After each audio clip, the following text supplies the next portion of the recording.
Assalamualaikum warahmatullahi wabarakatuh. Berikut tugas aksi nyata modul 1.4 Diseminasi Disiplin Positif. Saya Citra Dewi Rahmawati Irawan. Kali ini saya berkolaborasi dengan Ibu Faradiba. Kami adalah calon guru penggerak Angkatan 9 Jakarta Pusat yang saat ini bertugas di SDN Cempaka Putih Barat 01. Salam guru penggerak, bergerak, tergerak, menggerakkan. Bismillahirrahmanirrahim. Assalamualaikum warahmatullahi wabarakatuh. Yang kami hormati Ibu Maisaro SPDMM selaku Kepala Sekolah SDN Cempaka Putih Barat 01. Yang kami hormati Ibu Ida sebagai Wakasek Bidang Kurikulum SDN Cempaka Putih Barat 01. Dan juga Bapak Ibu Guru yang saya hormati dan saya cintai ya. Alhamdulillah pada kesempatan kali ini izinkan kami saya Bu Citra dan Ibu Farah akan mendiseminasikan tentang disiplin positif ya. Sebelumnya marilah kita panjatkan puji dan syukur kehadirat Allah Subhanahu wa taala karena berkat rahmat, karunia dan hidayahnya lah alhamdulillah kita semua bisa berkumpul dalam keadaan sehat walafiat ya semuanya ya. Sehat semuanya? Sehat, alhamdulillah. Tidak lupa juga salawat serta salam semoga selalu tercurah limpahkan kepada Nabi besar kita Nabi Muhammad Sallallahu Alaihi Wasallam.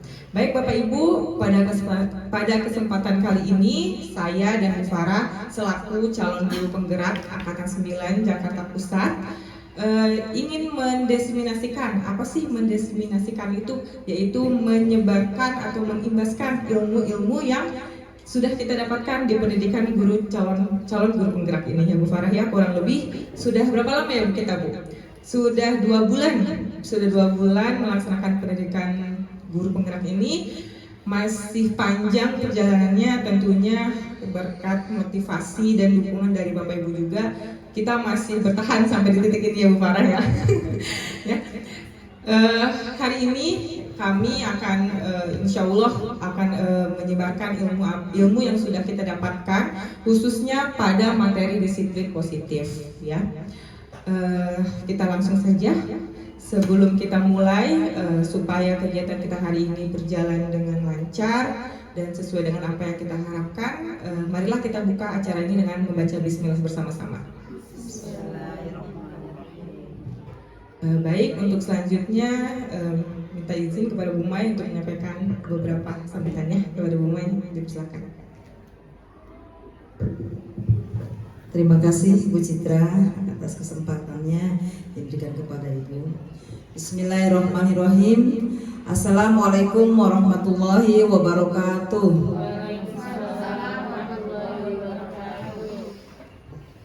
Yang terhormat Ibu Wakil Kepala Sekolah Bidang Kurikulum Positif Daparatur dan calon guru penggerak kita Ibu Faradiba dan Ibu Citra serta teman-teman sekalian yang pada hadir pada hari ini. Pertama-tama pada panjatkan puji syukur kepada Allah Subhanahu wa taala karena pada siang hari ini kita semua diberikan nikmat sehat, nikmat iman sehingga kita bisa berkumpul bersama-sama dalam rangka membantu teman kita yang akan mendiseminasikan disiplin positif pada kegiatan CGP atau calon guru penggerak di angkatan ke-9. Dan saya harap juga teman-teman semua akan menyusul di angkatan selanjutnya. Nah, untuk mempersingkat waktu, marilah kita sama-sama kita akan mendengarkan apa sih diseminasi tentang disiplin positif. Sebetulnya kata disiplin itu sudah ada sejak dulu. Mungkin anak-anak juga bosan setiap hari senang mendengarkan kata disiplin. Ya. Tapi di sini tentang disiplin positif pasti oke ya. Disiplin positif itu apa sih? Ya, mungkin sebetulnya tentang disiplin itu sih anak-anak kita sudah kita terapkan di kelas masing-masing. Ya. Memang kata disiplin ini anak-anak bosan mendengarnya, tapi tetap selalu harus kita ingatkan. tidak perlu menggunakan kekerasan dengan kata disiplin ini ya, dengan kata-kata yang lembut, dengan memberikan kita contoh yang baik, itu udah merupakan aplikasi dari kata disiplin. Jadi nggak perlu dengan menggunakan kekerasan. Kalau perlu kita berikan reward ya, supaya anak-anak itu termotivasi ya untuk melaksanakan disiplin. Karena di sini pasti kaitannya dengan peraturan ya kan, pasti ya, peraturan di kelas, peraturan di sekolah ya gitu. Jadi sekali lagi saya ucapkan terima kasih kepada teman-teman semua yang sudah mensupport Bu Citra nih sebagai calon guru penggerak di angkatan ke-9. Mudah-mudahan langkah mereka berdua berjalan lancar di sudah bulan 2 bulan berjalan ya. Masih lama perjalanannya, masih panjang, kurang lebih 6 bulan ya. Kurang lebih 6 bulan. Dan alhamdulillah Bu Ida sudah lolos menjadi CGP. Dan untuk selanjutnya mungkin teman-teman di angkatan 11 sudah banyak sekali nih yang udah daftar. Jadi sekali lagi saya ucapkan terima kasih kepada teman-teman yang sudah mensupport teman-teman kita. Mudah-mudahan teman-teman kita ini, terutama Bu Citra dan Bu Faradibah, lolos dengan hasil yang memuaskan. Amin ya rabbal alamin. Billahi taufiq wal hidayah. Wassalamualaikum warahmatullahi wabarakatuh. Terima kasih Ibu Mai atas sambutannya. Betul sekali tadi ya disinggung beberapa pembahasan tentang disiplin itu erat kaitannya dengan peraturan. Tadi kata Bu Mai juga kalau bisa tidak perlu menggunakan kekerasan. Tadi juga dibahas tentang pemberian reward. Nah, nanti insya Allah semuanya akan kita bahas bersama-sama ya. Bapak Ibu, kita di sini tidak ada yang salah, tidak ada yang benar ya Bu Farah ya. Semuanya sama-sama belajar. Saya di depan sini dengan Bu Farah bukan berarti kami yang paling tahu, kita yang paling hebat, tapi kita sama-sama belajar semuanya. Mungkin di sini justru yang ada di depan saya ini lebih hebat daripada saya, lebih banyak pengalamannya daripada saya. Jadi kita sharing bersama saja di forum ini.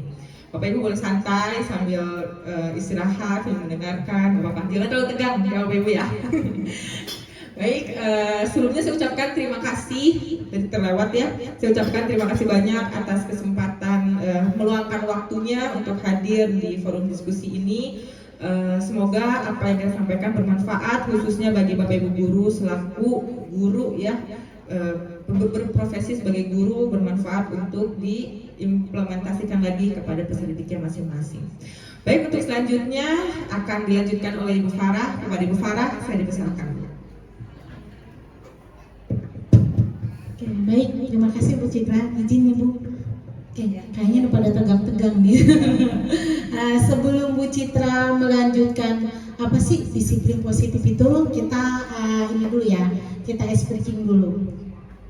Izin ya Bu, saya ke depan. Nah, kita ice breaking. Jadi Bapak nggak ada bapak-bapaknya ya, oh ada Pak Asep satu. Jadi bapak Ibu, kayak ice breaking kita hari ini. Kalau saya bilang pagi, tepuknya sekali.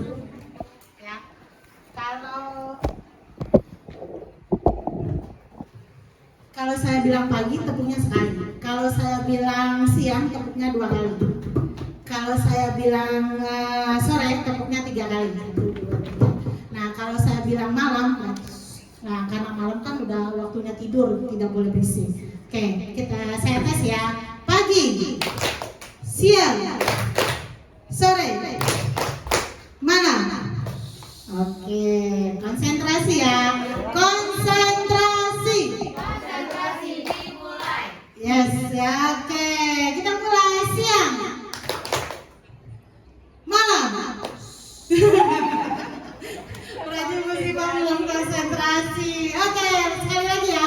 Pagi, siang, malam. Tiba-tiba udah siap-siap. Oke, terima kasih Bapak Ibu untuk speaking kita hari ini ya. Selanjutnya nanti teman saya Bu Citra akan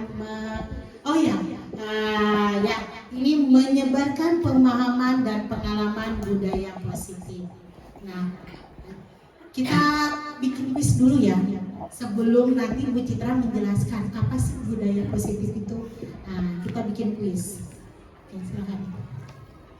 Oke ya, selamat datang para guru hebat. Mari belajar bersama, berkolaborasi, saling mendukung demi mewujudkan disiplin positif di sekolah kita tercinta. Oke, siap-siap kita kuis dulu ya. Jadi sebelum ada pembahasan, kita kuis dulu nih. Kita mau melihat kita sebagai guru menerapkan disiplin kira-kira sudah atau belum.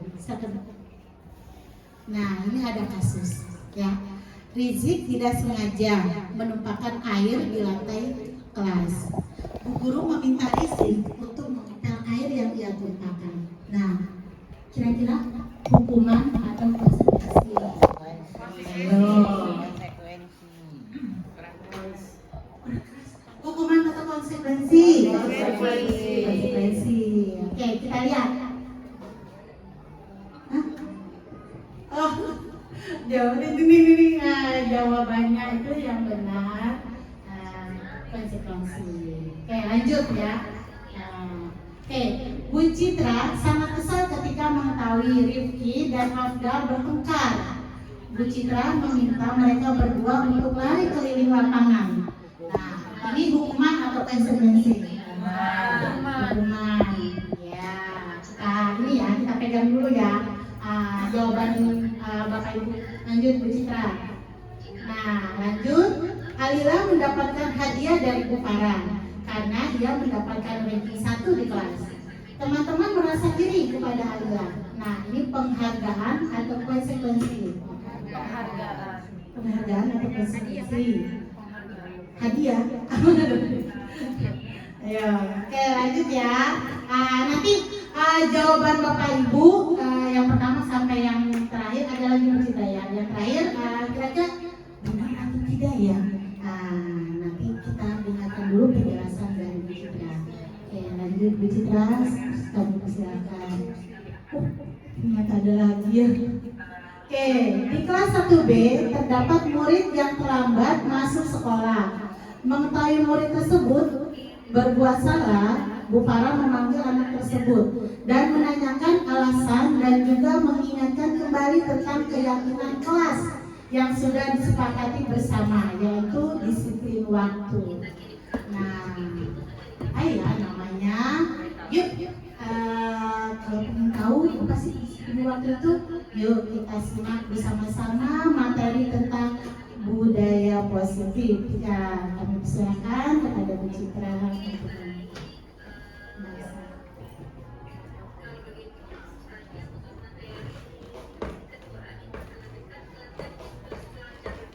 Baik, tadi Bapak Ibu sudah menjawab ya, menjawab beberapa kuis yang sudah disampaikan oleh Bu Farah. Nah, sekarang kita lanjut Bu Farah.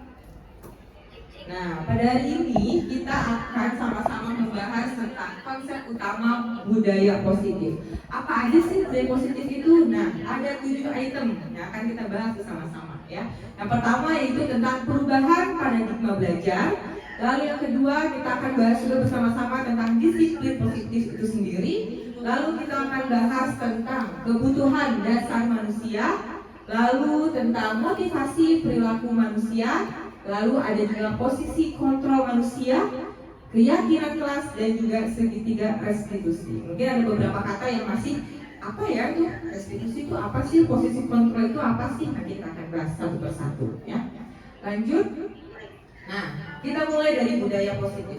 Konsep utama budaya positif, pembelajaran dengan paradigma baru dirancang berdasarkan prinsip pembelajaran yang terdiferensiasi, sehingga setiap siswa dapat belajar sesuai dengan kebutuhannya dari tahap perkembangannya untuk pada akhirnya tujuan kita adalah mewujudkan peserta didik yang memiliki profil pelajar Pancasila.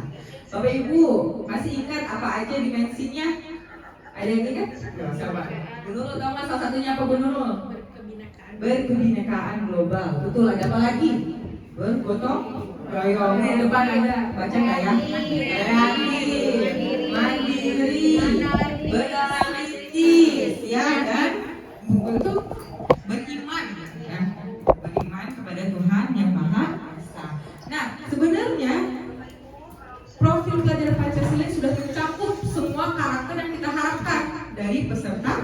mendidik. Nah, ada hubungannya dengan budaya positif. Kalau budaya positif itu apa sih hubungannya? Budaya itu apa sih? Budaya itu kebiasaan yang sudah kita lakukan, yang sehari-hari sudah menjadi pembiasaan dalam diri kita. Ada istilahnya budaya orang Sunda, budaya orang Jawa, udah lengkap gitu. Budaya orang Sunda, misalnya nama-nama. Budaya orang Jawa, apanya orang Jawa? Bu Karin, orang Jawa budayanya apa Bu Karin? Sabar-sabar. Oh, sabar-sabar ya. Sabar-sabar. Kalau saya tahunya ini ulet-ulet ya. Kerjanya. Kalau budaya orang Betawi nih, Bu Tiwi orang Betawi asli ya. Gimana Bu Tiwi? Orang Betawi asli, apa ya Bu Mai? Wah, Bu Mai juga orang Betawi nih, Bu Mai. Budaya itu nilai, keyakinan. Betul. Kalau Betawi sendiri apa sih biasanya dikenalnya sebagai budaya?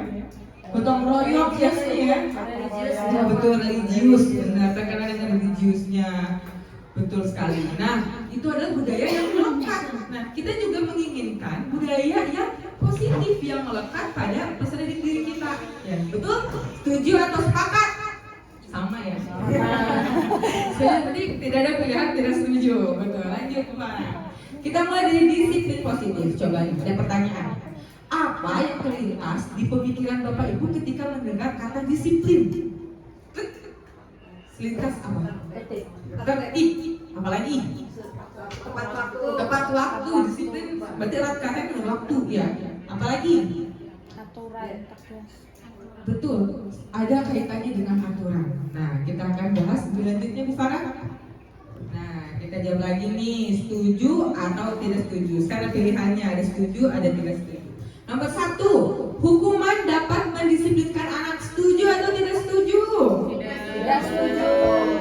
Tidak setuju. Baik, kita simpan. Yang kedua, pemberian hukuman dengan hal yang positif. Dikasih hukuman tapi positif hukumannya. Seperti membaca atau membersihkan halaman sekolah dapat meningkatkan disiplin anak. Setuju atau tidak setuju? Setuju ya. Berarti kalau hukumannya bersihin tuh, nyapu, nulis. Hukumannya setuju? Setuju. Baik, kita simpan dulu Bu Farah ya. Kita lanjut yang ketiga. Memberi penghargaan dapat meningkatkan motivasi belajar anak. Setuju. Setuju atau tidak? Ada yang masih memberikan penghargaan kepada peserta didik ketika bisa melakukan sesuatu, kasih hadiah dan reward dari bu guru. Setuju tidak? Bisa meningkatkan disiplin anak. Nah, nanti jawaban ketiga ini ada di pembahasan berikutnya. Ya. Lanjut Bu Farah. Nah, sebelum kita lanjut lebih jauh, kita harus tahu dulu disiplin positif itu apa sih? Nah, dalam budaya kita, makna kata disiplin dimaknai sebagai sesuatu yang dilakukan seseorang pada orang lain untuk mendapatkan kepatuhan. Tujuannya itu supaya patuh, disiplin itu. Kita cenderung menghubungkan kata disiplin dengan kata ketidaknyamanan. Ya. Disiplin positif merupakan salah satu cara penerapan disiplin yang bertujuan untuk menumbuhkan kesadaran serta memberdayakan anak untuk melakukan sesuatu tanpa sogokan, ancaman maupun hukuman. Jadi yang diharapkan dari disiplin positif ini, bagaimana anak bisa melakukan sesuatu tapi tidak ada paksaan dalam dirinya. Karena memang itu kebutuhannya, itu yang ada di dalam dirinya, bukan karena ingin sesuatu yang bagus itu. Bukan saya mengerjakan PR supaya saya dapat hadiah, misalnya. Saya ingin mendapatkan nilai 100 supaya saya dapat ranking 1. Nah, bukan seperti itu yang diharapkan dari disiplin positif ini. Nah, lalu bagaimana sih supaya murid-murid kita bisa disiplin? Lanjut Bu Farah. Nah, harus terpenuhi dulu kebutuhan dasar manusianya. Ada bertahan hidup, kasih sayang dan rasa diterima, penguasaan, kebebasan, dan kesenangan. Jadi sebenarnya peserta didik kita nih ketika mempunyai masalah, ada salah satu atau lebih dari kelima ini yang tidak terpenuhi dalam dirinya. Misalnya nih, ada kasus, ada anak yang sering mengambil makanan temannya. Pernah nggak ada cerita kayak gitu? Ada pengalaman seperti itu? Pernah ya? Mengambil makanan temannya tanpa izin, atau minta makanan temannya tiap hari misalnya. Mungkin ada di antara 5 ini yang belum terpenuhi oleh dirinya. Misalnya bertahan hidup. Terpenuhi tidak bertahan hidup? Tidak, karena dia merasa lapar. Karena dia harus mempertahankan hidupnya. Itu hal sepele sebenarnya, tapi buat anak itu mempengaruhi sikap disiplinnya. Karena dia tidak bisa bertahan hidup karena menahan lapar, tidak bisa menahan lapar, dia minta makanan punya temannya. Itu ada satu kebutuhan yang tidak terpenuhi. Ada juga rasa kasih sayang, mungkin dia juga tidak terpenuhi rasa sayangnya, karena dia tidak dibekalkan makanan oleh orang tuanya, betul ya? Pasti permasalahannya itu. Atau tidak dibekali, tidak diberikan uang jajan, nah tidak terpenuhi kebutuhannya, ya. Nah ini adalah contoh kasusnya. Jadi setiap permasalahan, Bapak Ibu nanti kalau ketemu peserta didik ada masalah, pasti ada salah satu di antara 5 ini yang tidak terpenuhi oleh peserta didik kita. Lanjut. Nah, kelima kebutuhan tadi dapat kita penuhi apabila peserta didik memiliki motivasi dalam dirinya. Nah, kita lihat motivasi itu apa sih? Motivasi merupakan dorongan yang timbul pada diri seseorang secara sadar atau tidak sadar. Ternyata motivasi itu bisa sadar. Oh, saya sadar nih saya harus punya motivasi, tapi ada kalanya kita melakukan sesuatu dengan semangat padahal tidak diniatkan untuk semangat. Nah, ya, itu tidak sadar untuk melakukan suatu tindakan tertentu dengan tujuan yang tertentu. Nah, kita lihat contoh tujuan motivasi perilaku manusia. Nomor 1, peserta didik, kita bicara tentang lingkup sekolah ya. Peserta didik itu memiliki motivasi itu tujuannya pertama, menghindari ketidaknyamanan dan hukuman. Misalnya, murid melakukan disiplin karena takut dihukum. Murid pakai seragam lengkap karena takut dimarahi Pak Asep, misalnya. Ya. Atau murid tidak mengerjakan PR karena takut dihukum sama guru kelasnya. Nah, ini adalah contoh motivasi ekstrinsik. Motivasi yang datangnya dari luar karena takut terhadap orang lain, bukan karena takut yang ada dalam dirinya. Lanjut, itu tujuan yang pertama. Tujuan yang kedua yaitu karena ingin mendapatkan imbalan atau penghargaan dari orang lain. Kebalikannya tadi, saya belajar supaya saya dipuji sama guru saya, ya misalnya. Saya ikutan lomba supaya saya bisa dipuji oleh teman-teman. Saya belajar supaya saya mendapatkan ranking 1. Nah, ini adalah contoh motivasi ekstrinsik. Murid melakukan disiplin karena ia ingin mendapat imbalan, ingin dapat hadiah, dapat pujian lagi ya. Itu masih contoh dari motivasi ekstrinsik. Lanjut lagi Bu Farah. Nah, yang terakhir tujuan yang paling bagus nih, menghargai nilai-nilai kebajikan diri sendiri. Contohnya, murid melakukan disiplin karena ia sadar akan kebajikan dalam dirinya. Contohnya ada bisa menyebut nggak? Contoh, kasih contoh. Contoh dari kasus yang pernah Bapak Ibu hadapi peserta didik. Peserta didik itu disiplin karena dia menghargai nilai kebajikan yang ada pada dirinya. Jadi ada cerita? Oh, lagi berpikir dulu katanya. Bu Lisa ada cerita? Kalau saya ada menghargai nilai-nilai kebajikan diri sendiri.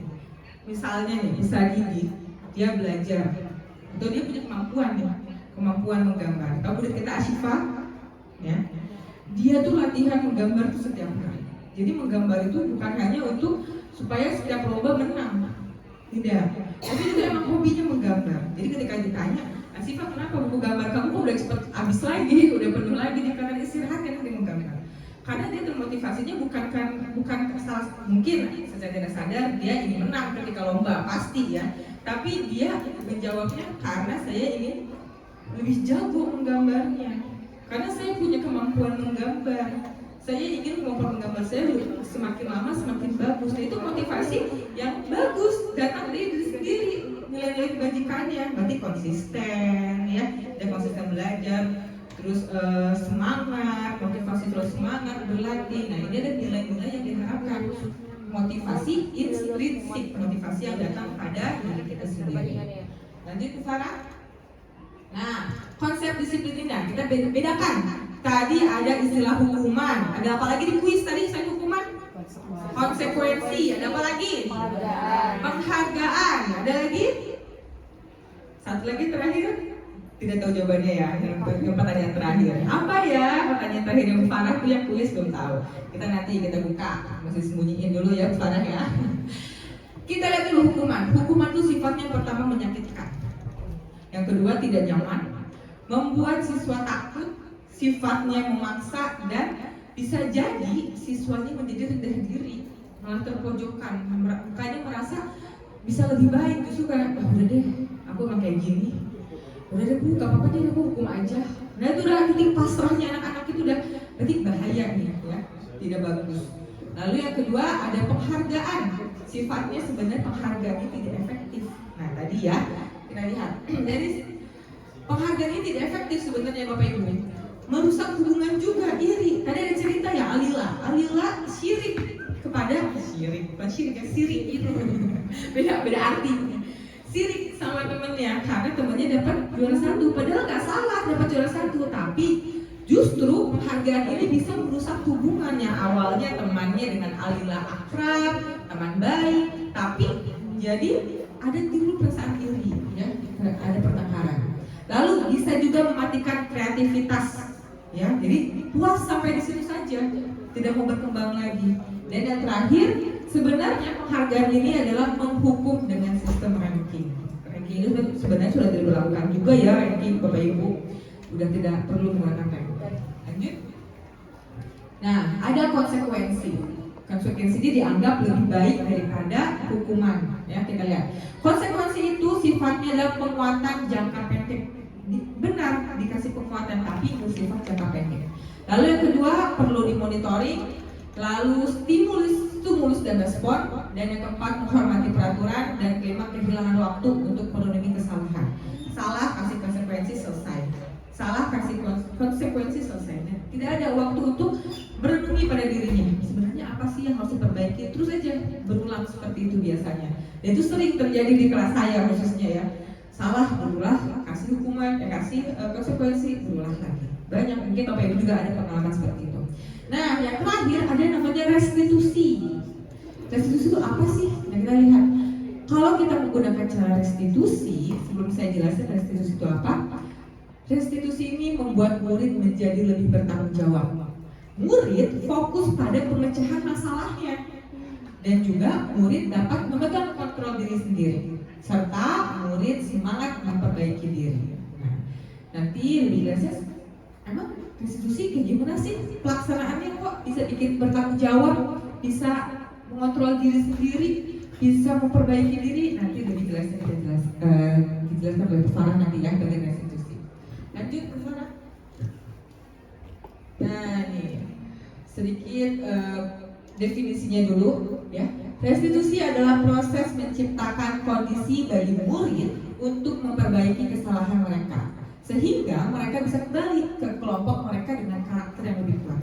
Jadi tujuan restitusi ini biasanya nih, kalau ada perselisihan, ada salah satu siswa yang berbuat salah, itu terasingkan, ya, dimusuhi. Aku nggak mau berteman sama si A karena si A bikin ulah, misalnya kayak gitu. Nah, tujuan restitusi ini lebih berfokus pada bagaimana caranya yang berbuat salah ini bisa kembali lagi ke kelompoknya, bisa diterima lagi ke kelompoknya, tentunya dengan perubahan-perubahan yang dia lakukan. Nah, kita lanjut. Nah, ini ada sedikit restitusi tentang tekniknya bagaimana, caranya seperti apa. Nah, nanti akan dijelaskan oleh Ibu Farah. Kepada Ibu Farah, saya persilakan Ibu Farah untuk melanjutkan. Terima kasih Bu Sister. Oke, lanjut. Kayaknya udah mulai ngantuk ya jam-jam segini. Soalnya habis maksi. Jadi kalau jam-jam segini tuh udah wattnya tuh udah redup. Jadi sebelum kita melanjutkan pembahasan kita tentang restitusi, ya, kita bermain kayak ini dulu, ekspresi dulu, biar pada melek ya. Nah, masih semangat kan Bapak Ibu? Semangat. Oh, masih semangat dong ya. Oke, kita sedikit dulu ya. Oke, konsentrasi dimulai. Oke, kunya hari ini diputar-putar. Klunya hari ini diputar-putar. Oke, 1 tambah 1 berapa? 2. Pintar. 2 tambah 2 4. Pintar. 11 tambah 3 14. bukan. 11 tambah 3 1. bukan. 311. Klunya hari ini diputar-putar. 11 tambah 3 311. bukan. 11 tambah 3 Berapa? Bukan. Tiga. Hah? Tiga. Lima. Bukan. Lima. Bukan. Dua. Wah, pintar. Oke. Mengerti? Paham? Jangan kasih tahu yang lain. Akunya diputar-putar. Oke ya. 3 tambah 3 berapa? 4. 3 tambah 3? 6. Pintar. Oke. 4 tambah 4? 8. Pintar. 10 tambah 6? Diputer enggak? 8. Berapa? 10 tambah 6? 2 ya? 8. Ke 6. Berarti Bu Lisa nggak tahu. Nggak tahu. Tahu? 10 tambah 6? 8. Bukan. Hah? Berapa? Ada yang tahu? Kalau ada yang tahu, apa ya hadiahnya ya? Saya siapkan dulu hadiahnya. Oh, hadiahnya. Oh, tenang. Ini nggak ada hadiahnya. Ada yang tahu? Nggak ada yang tahu? Ada jawabannya 4. Tadi Berarti tahu menurut tahu. Coba lagi, Bu. Kan yang sudah tahu diem ya. Cluenya berputar-putar. Oke, Bu Nada. Nah, Oke, 3 tambah 1 berapa? 4. Pintar. 2 tambah 3 berapa? 5. Pintar. 12 tambah 4 berapa? 8. Bu Tiwi, paham? Kalau yang tahu dia. Paham? Masih? Paham? Palingnya berputar-putar kan ulang lagi. Oke ya. Jadi kan kita yang berputar itu apa? Angkanya.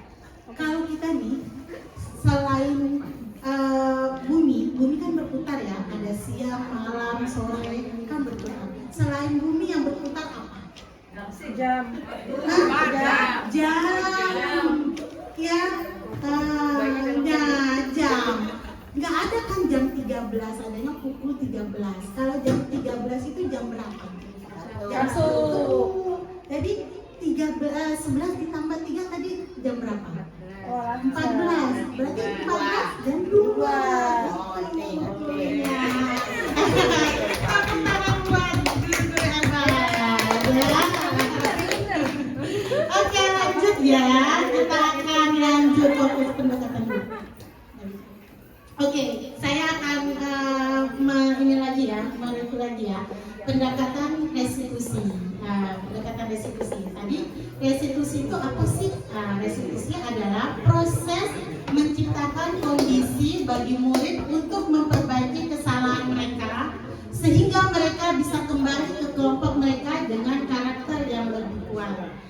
Tadi Bu Citra sudah menjelaskan. Next Bu Citra. Nah, Bapak Ibu, tadi kan ada hukuman, terus ada konsekuensi, dan yang terakhir restitusi. Nah, restitusi ini kenapa dibilang yang paling baik di antara hukuman, konsekuensi, dan restitusi? Kenapa dibilang yang paling baik? Nah, ini ada langkah-langkahnya. Ada langkah-langkahnya ya. Ada dinamakan segitiga restitusi. Kenapa dinamakan segitiga restitusi? Segitiga restitusi adalah suatu proses dialog yang dijalankan oleh guru atau orang tua agar dapat menghasilkan murid yang mandiri dan bertanggung jawab. Ya, jadi ada yang pertama itu menstabilkan identitas. Jadi ini ketika anak ada masalah, yang pertama yang harus kita tanyakan itu menstabilkan identitas. Kita akan menanya nih sama anak yang bermasalah, jangan langsung mengucap. Kadang kan kita sebagai sebagai guru, kenapa? Kamu berbuat salah apa? Nah, seperti itu. Nah, pertama itu kita harus menstabilkan identitas. Jadi dengan kalimat seperti ini, setiap orang pasti punya salah. Ya, Ibu yakin kamu melakukan ini tidak sengaja. Nah, kamu bukan satu-satunya yang pernah melakukan kesalahan ini. Atau wajar apabila kita melakukan kesalahan. Nah, itu menstabilkan identitas. Selanjutnya yang kedua, validasi tindakan yang salah. Nah, kalimatnya seperti apa? Dalam memberikan arahan kepada anak didik kita yang salah itu, misalnya kamu punya alasan mengapa kamu berbuat seperti itu, atau adakah cara yang efektif untuk memenuhi kebutuhanmu, ya? Atau adakah cara yang baik? Kenapa kamu melakukan seperti itu? Nah, seperti itu ya. Itu validasi tindakan yang salah. Yang ketiga, menanyakan keyakinan. Nah, di sini Bapak Ibu pasti sudah pernah membuat kesepakatan kelas kan? Baru sampai membuat kesepakatan kelas.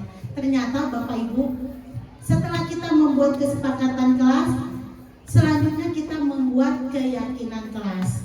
Nah, di dalam segitiga restitusi ini, setelah validasi tindakan yang salah, lanjut menanyakan keyakinan kelas. Nah, di sini keyakinan kelas apa yang kita sepakati? Terus kamu ingin menjadi orang seperti apa, Nah, itu kalimat-kalimat di dalam segitiga restitusi.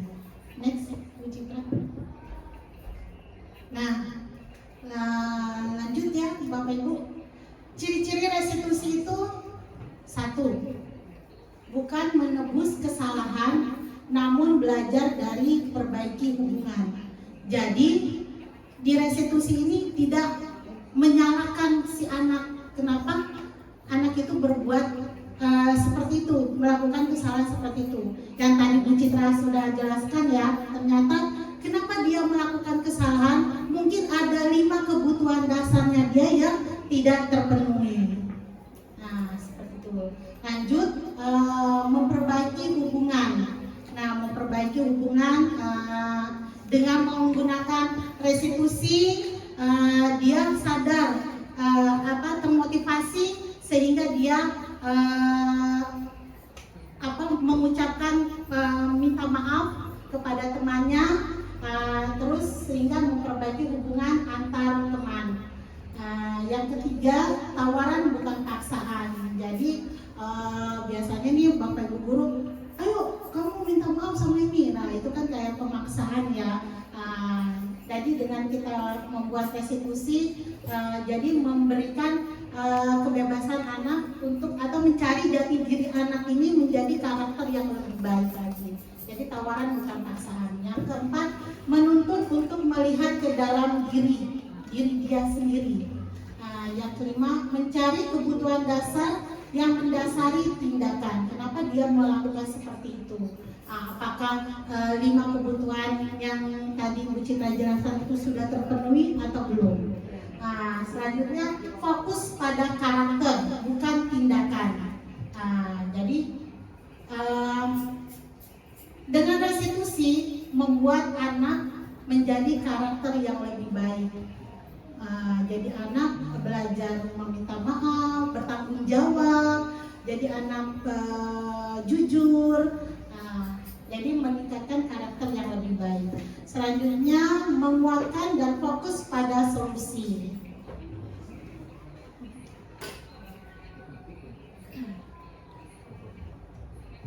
Next.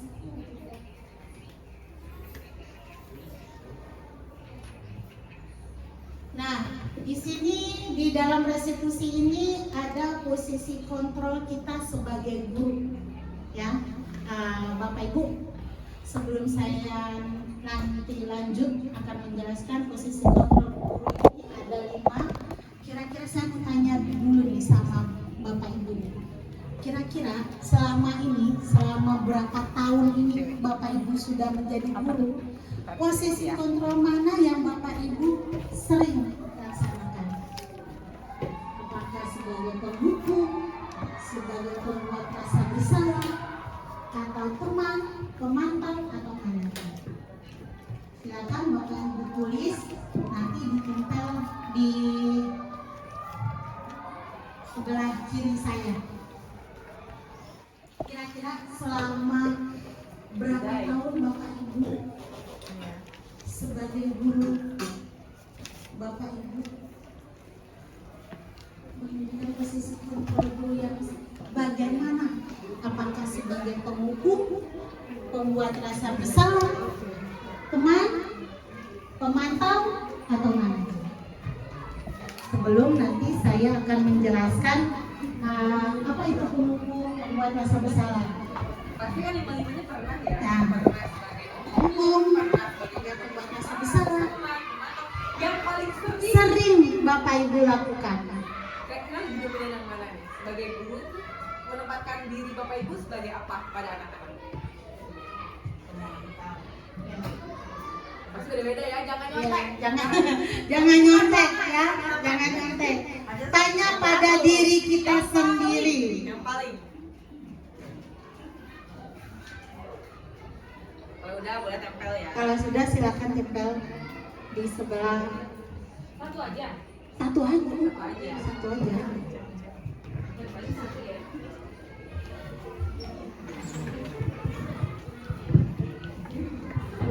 Kalau sudah silakan Bapak Ibu tempel.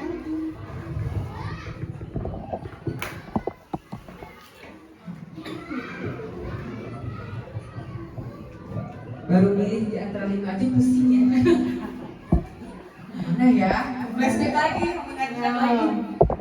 Saya sama menurut saya bagaimana ya? Jadi bahan refleksi kita bersama ini ya, Farah ya. Iya. Kira-kira. Kalau penghukum berarti kok anak salah kasih hukuman langsung deh. Kalau sudah silakan Bapak Ibu tempel di sini. Pak, silakan tempel.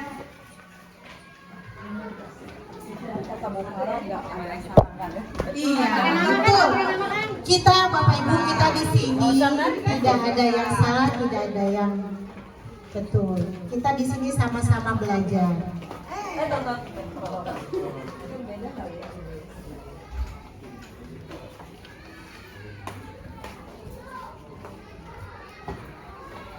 Beraneka macam nih Bu Farah. Oh, ternyata berbagai ya. Ada berbagai macam ya. Ada teman, pemantau. Kayaknya kebanyakan pemantau dah. Teman, Sukanya mantau. ada yang manajer. Wah. Oke, terima kasih Bapak Ibu atas kejujuran Bapak Ibu selama ini. Posisi kontrol Bapak Ibu tuh seperti apa selama ini ya? Oke, lanjut next. Nah, oke. Kita lihat ya Bapak Ibu. Nanti saya akan menjelaskan. Nah, dari yang tadi Bapak Ibu tulis itu, kira-kira kita nih Bapak Ibu sudah betul belum ya posisi kontrol kita sebagai guru. Nah, ini contoh penerapan 5 posisi kontrol. Kalau guru sebagai penghukum, nih tindakannya memarahi, mengkritik, menyakiti. Wah, jadi kalau ada anak-anak di kelas, berisik ini kelas ya, kayak pasar. Nah itu ya, nah itu guru sebagai penghukum. Nah dengan kata-kata, kalau kamu, bapak ya. Terus akibatnya murid tidak peduli dengan gurunya atau tugas sekolahnya. Terus pola perilaku muridnya akan menjadi perilaku melanggar, ya. Terus ya perilaku melanggar yang berulang sebagai bentuk perlawanan. Nah, terus motivasi yang berkembang itu dari ekstrinsik, dari luar. Karena kenapa dia berbuat seperti itu? Karena yang tadi dari luar merasa tidak nyaman, merasa takut dihukum. Ya, itu kalau posisi kontrol kita sebagai penghukum. Nah, kalau posisi kita sebagai pembuat rasa bersalah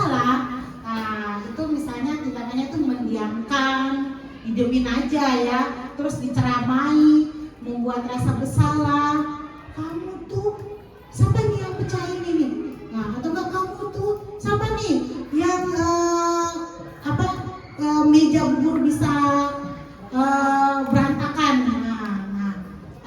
Atau dengan perkataan bapak ibu kecewa sama kamu, ibu kecewa atau bapak kecewa.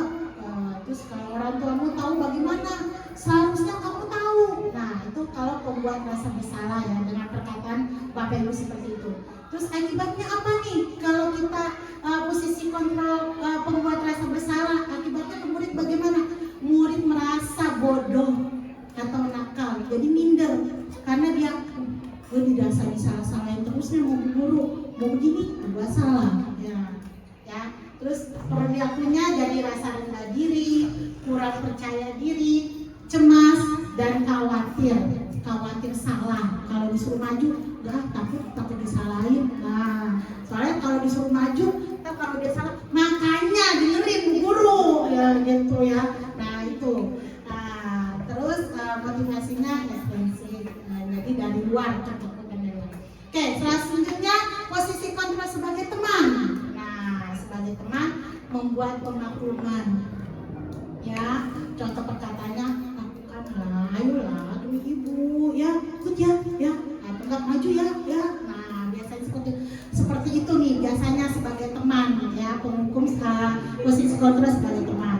Terus akibatnya kalau kita posisi kontrol kita sebagai teman, akibatnya sikap murid itu merasa guru adalah teman yang bisa memaklumi kesalahan ya.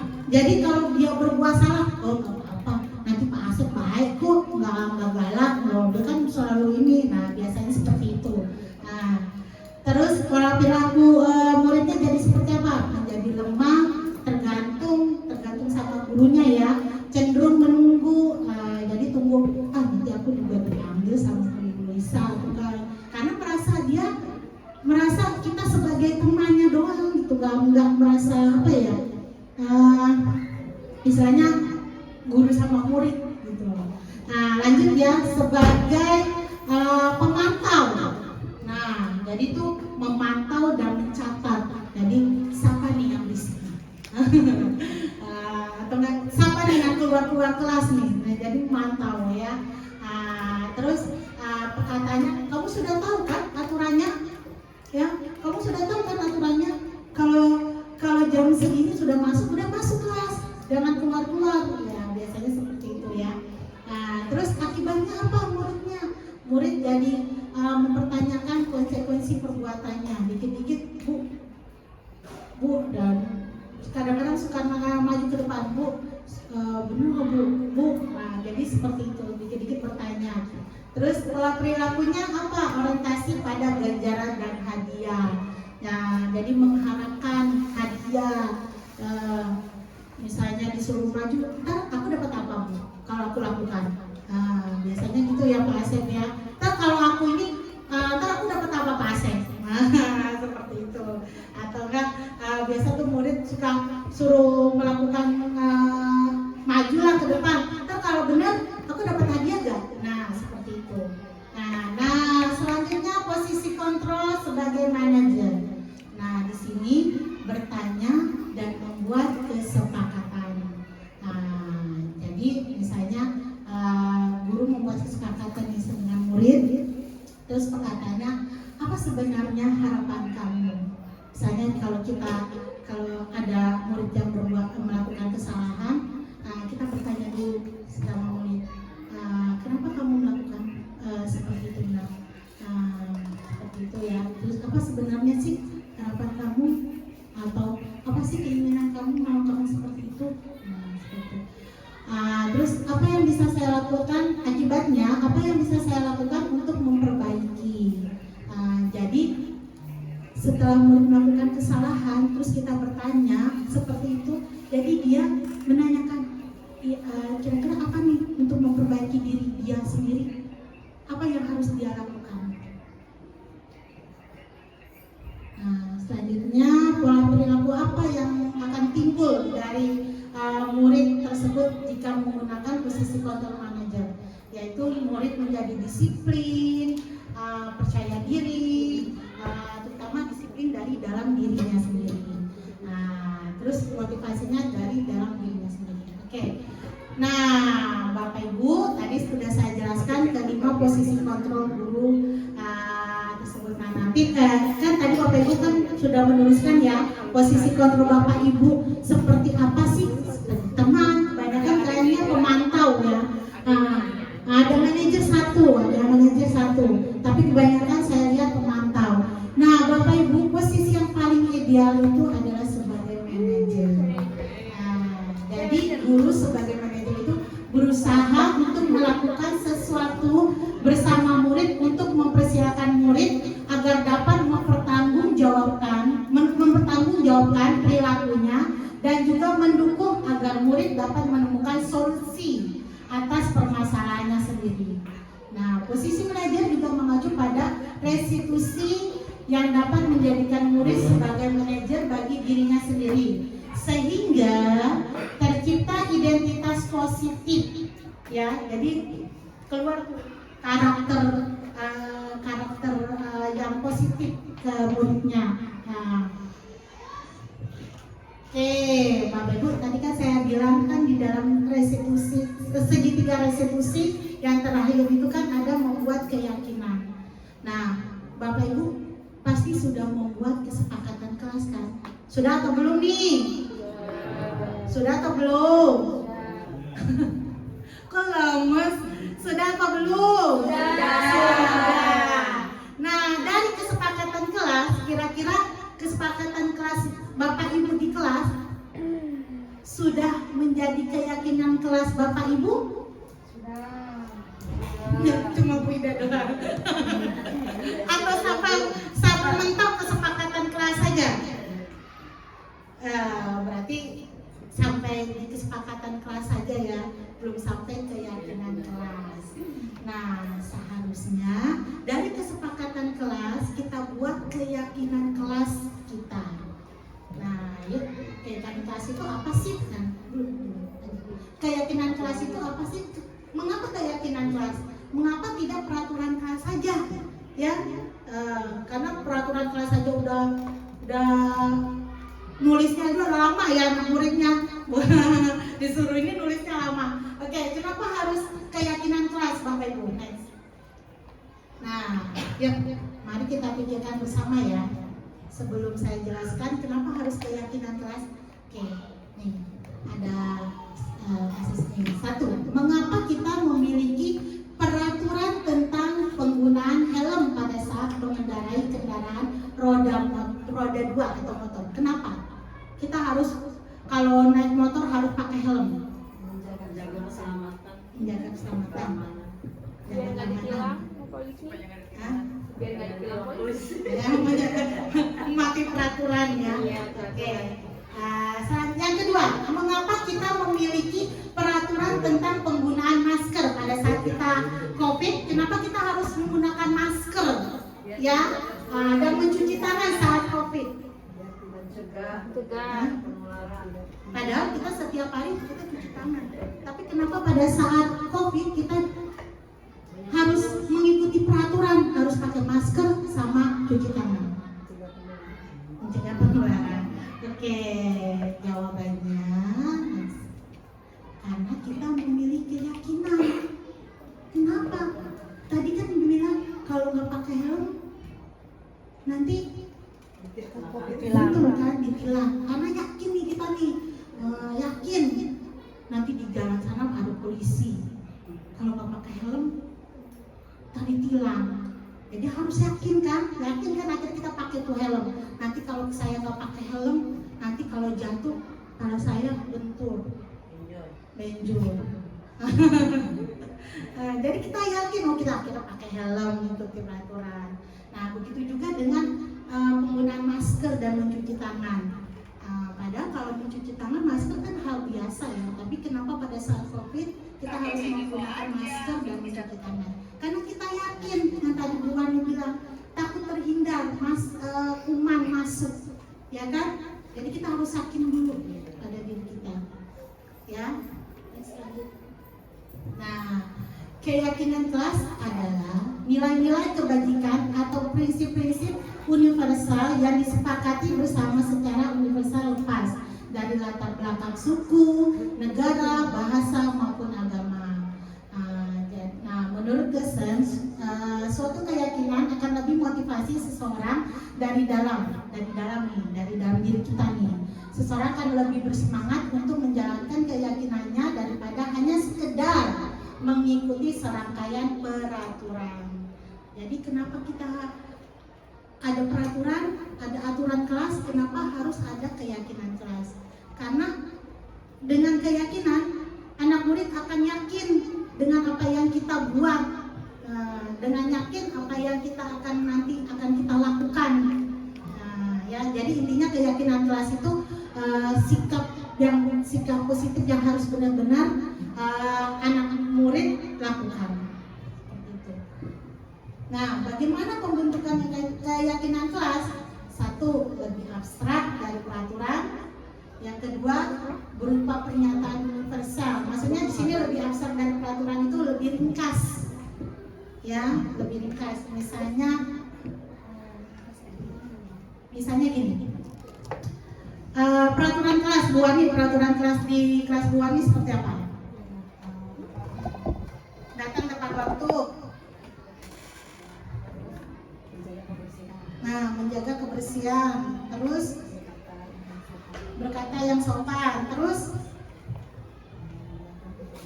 mendengarkan penjelasan guru. Terus nah itu. Oke. Di kelasnya Bu Wani, di kelas 2C itu datang tepat waktu. Ada berkata dengan sopan tadi lagi. Nah, itu kalau kita gabungkan menjadi karakter yang positif, yang datang tepat waktu, ya, atau mengerjakan PR biasanya ya, mengerjakan tugas, itu kalau kita gabungkan menjadi karakter yang positif itu menjadi kalimat seperti apa Bapak Ibu? Datang tepat waktu dengan mengerjakan. Nah, biasanya tertib, ya kan? Anak menjadi tertib, ya kan? Kalau digabungkan anak menjadi tertib di dalam kelas. Nah, itu keyakinan kelasnya. Terus misalnya berkata dengan sopan, sayang dengan teman. Kalau kita gabungkan menjadi suatu keyakinan, menjadi karakter yang positif, itu seperti apa?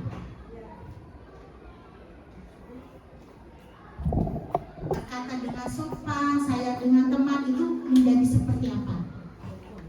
Hah? Rukun. Nah, jadi dengan peraturan, dengan kita membuat peraturan akan membuat peraturan ini satu lebih abstrak dari peraturan, jadi lebih ringkas dari peraturan. Ya, yang kedua berupa pernyataan universal yang tadi, yang bisa diingat. Ya, yang ketiga dibuat dalam bentuk positif, jadi menjadi karakter yang positif. Nah, kan biasanya kalau peraturan dilarang membuang sampah sembarangan, ya kan? Dilarang lari-lari di dalam kelas. Nah, biasa peraturan seperti itu. Nah, kalau keyakinan dibuat dalam bentuk positif. Nah, yang keempat, sedikit saja agar mudah diingat. Jadi nggak usah banyak-banyak. Satu peraturan kan kadang suka banyak. Nah, yang tadi saya bilang diringkaskan menjadi kalimat positif. Kayak tadi kan disiplin, mengerjakan tugas PR, diringkas menjadi tertib. Ya. Terus yang kelima, sesuai dengan kondisi kelas. Nah, jadi misalnya kelas 1 tidak mungkin kan tidak sama dengan keyakinan kelas yang kelas besar. Yang keenam, melibatkan seluruh warga kelas. Berarti harus melibatkan semua murid, ya. Dan kita memilih atau tertarik dengan satu murid saja. Oke, next. Nah, baik Bapak Ibu, ini contoh-contoh kegiatan membuat keyakinan kelas saya dan Bu Citra.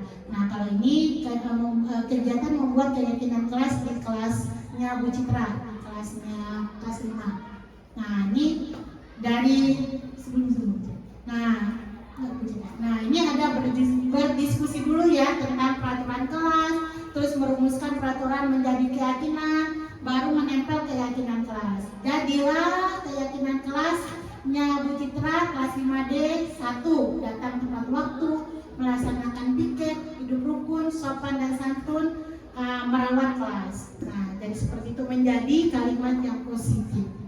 Nah kalau ini keyakinan kelas di kelas saya di kelas 1B, ada diskusi, terus merumuskan peraturan menjadi keyakinan, menempelkan keyakinan kelas. Jadilah keyakinan kelas 1B yang pertama tertib di kelas, berdoa, menjaga kebersihan, sayang kepada teman, sopan dan santun. Ini kalimat-kalimat biasanya kan beda kan sama kelas 5, kelas 1. Ini biasanya kalau kelas 1 seperti itu. Next, Bu Citra. Nah, peraturan. Peraturan itu selalu mengembalikan misalnya nih.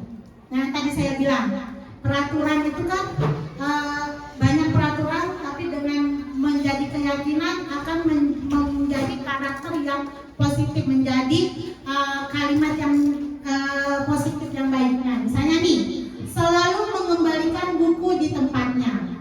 Nah, misalnya di tempat ibu ada peraturan seperti itu. Selalu mengembalikan buku di tempatnya. Keyakinan kelasnya apa? Dia jadi bertanggung jawab, ya akan nilai yang diberikan bertanggung jawab. Terus dilarang mengganggu orang lain. Nah, keyakinan kelasnya menjadi apa nih? Nilai yang positifnya di dalam itu menghormati orang lain. Nah, terus hadir di sekolah 13 menit sebelum pembelajaran dimulai. Nah, keyakinan kelasnya menjadi apa? Disiplin waktu. Terus peraturannya apa lagi? Dilarang melakukan kekerasan. Keyakinan kelasnya menjadi hidup kerukunan, jadi hidup rukun.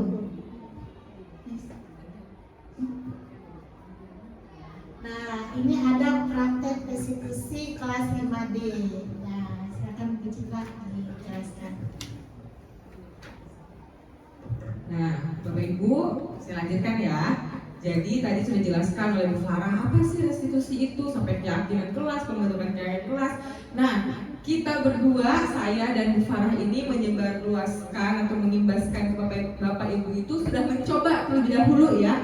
Jadi saya dan Bu Farah itu sudah mempraktekkan bagaimana sih melaksanakan restitusi kepada peserta didik. Nah, sekarang yang pertama saya ingin memberikan contoh kepada Bapak Ibu bagaimana melakukan taktik restitusi di kelas 5D.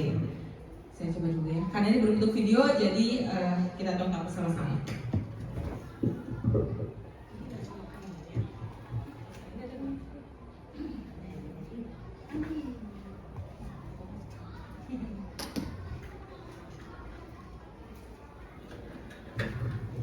Nah, sebelumnya diskusi kasusnya, ceritanya hari ini ada yang bertugas piket di kelas adalah Afdal, Fatir, Aldi, Winda, dan Akila. Namun saat piket Afdal tidak ada, ia lupa dan langsung bergegas pulang karena saking senangnya ingin bertemu kakeknya di rumah. Hal itu membuat teman-temannya merasa kesal. Keesokan harinya Fatir menegur Afdal, namun malah terjadi keributan di antara keduanya. Bahkan mereka saling dorong-mendorong, juga berkata kasar. Kemudian Afdal dan Fatir diajak oleh Bu Citra ikut ke ruang guru. Ini diskusi kasusnya. Prakteknya kita saksikan bersama-sama.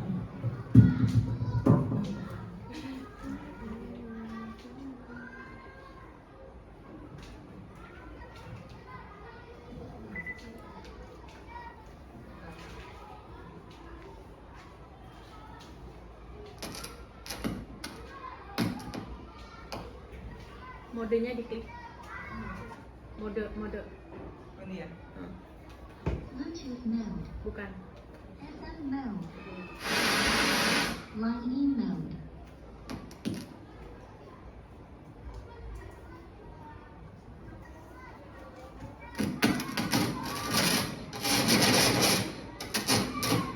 FM mode, Line E mode. Sebentar. Dulu ya. Di pause dulu aja. FM mode, Line E mode. Kita mulai pikirnya. Ayo, sebentar. Afdal kemana ya? Iya, kemana ya?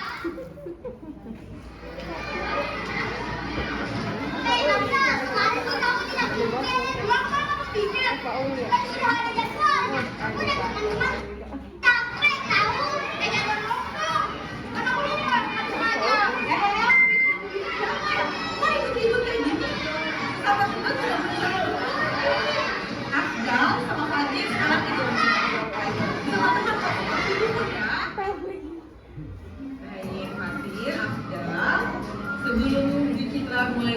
Sekarang coba kalian tenangkan diri kalian terlebih dahulu. Sudah tenang? Tadi di depan kelas ada kejadian apa? Putra lihat kalian tadi sedang bertengkar. Bahkan ada yang saling dorong-dorong. Ada apa sih, Nak? Kemarin si After tidak pikir Bu, dia malah pulang. Tapi saya lupa Bu, tapi dia malah pulang saya. Pasti kamu sengaja kan? Sudah. Bu Citra di sini mengumpulkan kalian duduk bersama untuk mencari permasalahan ini. Bu Citra tidak mencari siapa yang salah. Setiap manusia pasti pernah begitu itu termasuk Bu Citra. Bu Citra juga pernah melakukan kesalahan seperti Afdal, lupa meninggalkan suatu poin yang mencipta. Tapi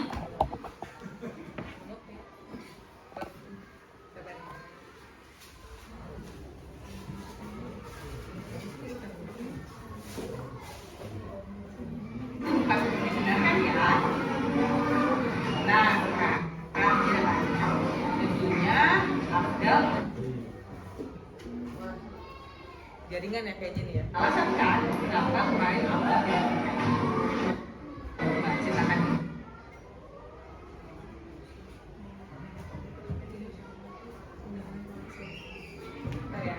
Sabar ya.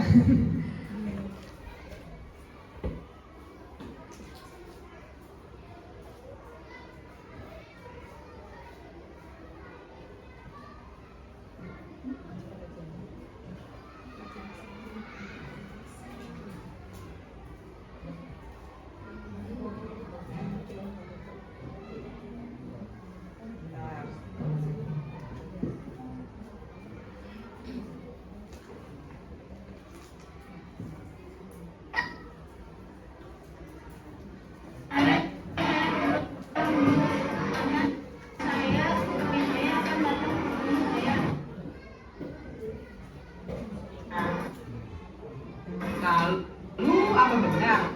Tadi Afdal berkata kasar. Tapi saya kesal. Saya Nah, pergi dari kelas saya. divalidasi dulu anak-anaknya. Dia malah mendorong saya.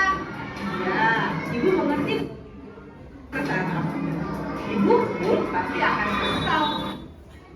Tindakannya mendorong Bu Citra. Tapi tadi Afdal tidak mendorong Afdal juga kan? Saya ingin mendorong hadir. Bagus sekali. Itu artinya Afdal punya rasa kasih sayang dan sabar. Lalu sudah menangkan emosinya. Sekarang Bu Citra bertanya sama Afdal dan juga sama Afdal. Apakah yang kalian lakukan bagus? Kan? Seperti saling mendorong, berkata kasar, berkelahi, itu sesuai tidak dengan keyakinan kelas kita?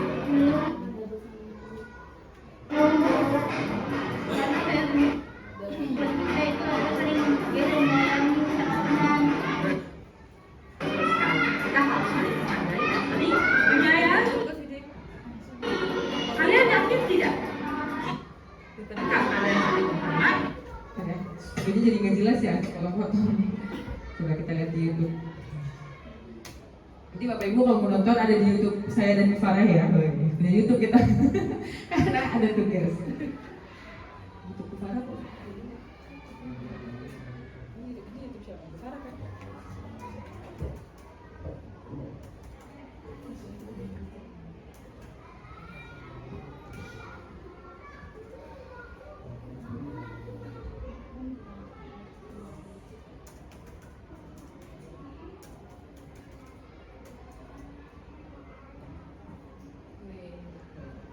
Si YouTube saya beda sama pasar, tugas semua isinya. Mana ya?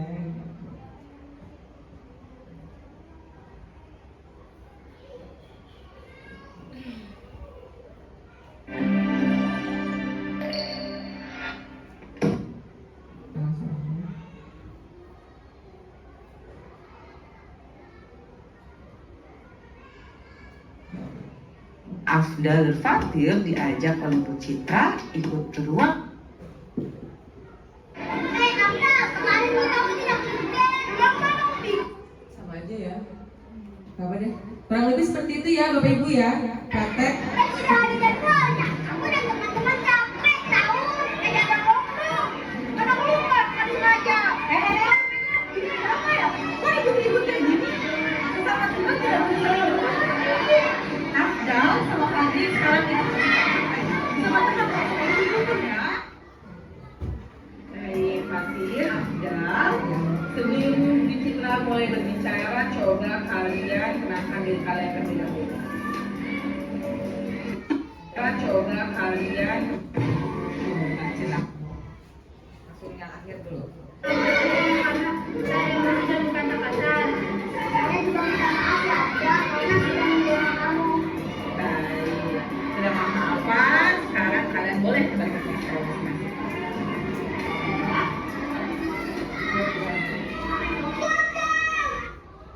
Selanjutnya, skenario kasus kedua.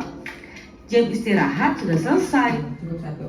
Lanjut ke Bu Farah ya. Contoh di kelasnya Bu Farah juga ada nih Bapak Ibu. Bu Farah.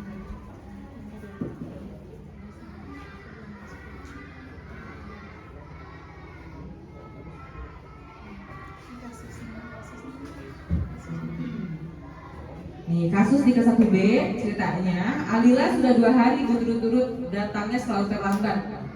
Selalu datang terlambat masuk ke kelas. Nah, ini ceritanya Alila.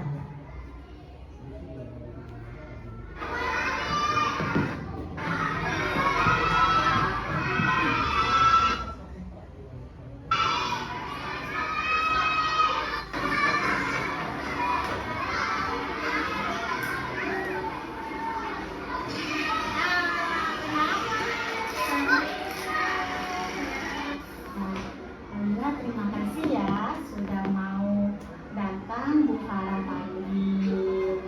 Nah sekarang Bu Farah dan Alila tahu kenapa Bu Farah panggil kemari? Saya tahu. Oke, baik Alila. Alila, setiap orang itu pasti punya salah. Begitu juga Bu Farah. Bu Farah punya salah. Bu Farah pernah datang juga terlambat ke sekolah. Nah, Bu Farah perhatikan 2 hari ini Alila suka datang terlambat ke kelas, masuk ke kelas. Kalau boleh tahu nih, kenapa 2 hari ini Alila terlambat masuk ke dalam kelas? Saya bapak SMP. Ya. Jadi kalian dua-duanya diantar sama ayah kamu tadi. Terus yang diantar duluan kakak Alila. Jadinya kalau kakak duluan yang diantar, Alila suka datang terlambat jadi ke sekolah. Baik, Alila masih ingat dengan kesepakatan. Oke, baik Ibu. Oke, itulah pembuatan video resolusi kami dalam jika ada anak yang ketika kami menemukan kasus di kelas kami ya, Bu Citra di kelas 1 kasus di kelas 5D-nya dengan menggunakan restitusi, segitiga restitusi. Oke, lanjut. Nah, jadi Bapak Ibu, dalam penerapan disiplin positif, hendaknya guru memiliki standar kepribadian, profesional, dan sosial yang baik, di mana guru mampu berefleksi pada posisi kontrolnya pada saat ini. Bagaimana perjalanan dirinya sebagai among, ya, sebagai pendidik among, posisi manajer. Yang menuntun murid menjadi insan yang mandiri, merdeka, dan bertanggung jawab. Baik Bapak Ibu, semoga diseminasi kita hari ini semoga bermanfaat. Mohon maaf kalau saya, Bu Farah, dan Bu Citra ada kekurangannya. Sebelum kami berdua menutup diseminasi hari ini, kalau ada pertanyaan monggo silakan. Ya, Ya, begitu. Berat kayaknya suaranya. Bu Farah, Bu Citra, tadi kan kami menyimak nih, Ibu udah melakukan, kita ingin tahu nih masalah keyakinan restitusi ya. Menarik sekali ya kayaknya restitusi tuh. Kita belum pernah tuh mempraktekkan itu, ternyata ada tahapan namanya restitusi ketika anak melakukan kesalahan ya. Terus kan Ibu udah coba ini di kelas sama anaknya tentang tahapan restitusi itu tadi. Kita ingin tahu dong Bu Farah bisa sharing nggak sama kita, Bu Citra, setelah mempraktekkan segitiga restitusi itu bedanya apa tuh? Anaknya kan dulu belum pernah nih, ternyata ada materi restitusi dipraktekkan. Ada nggak perbedaannya sebelum mempraktekkan dengan sesudah mempraktekkan gitu? Jadi kita terpacu gitu loh. Gimana Bu Farah? Oke, baik. Terima kasih Bu Ida. Bapak Ibu, saya berdua ya dengan Bu Citra selama mengikuti pelatihan calon guru penggerak ini, memang banyak sekali ilmu-ilmu yang di calon guru penggerak itu yang benar-benar bagus buat terutama kita nih sebagai guru.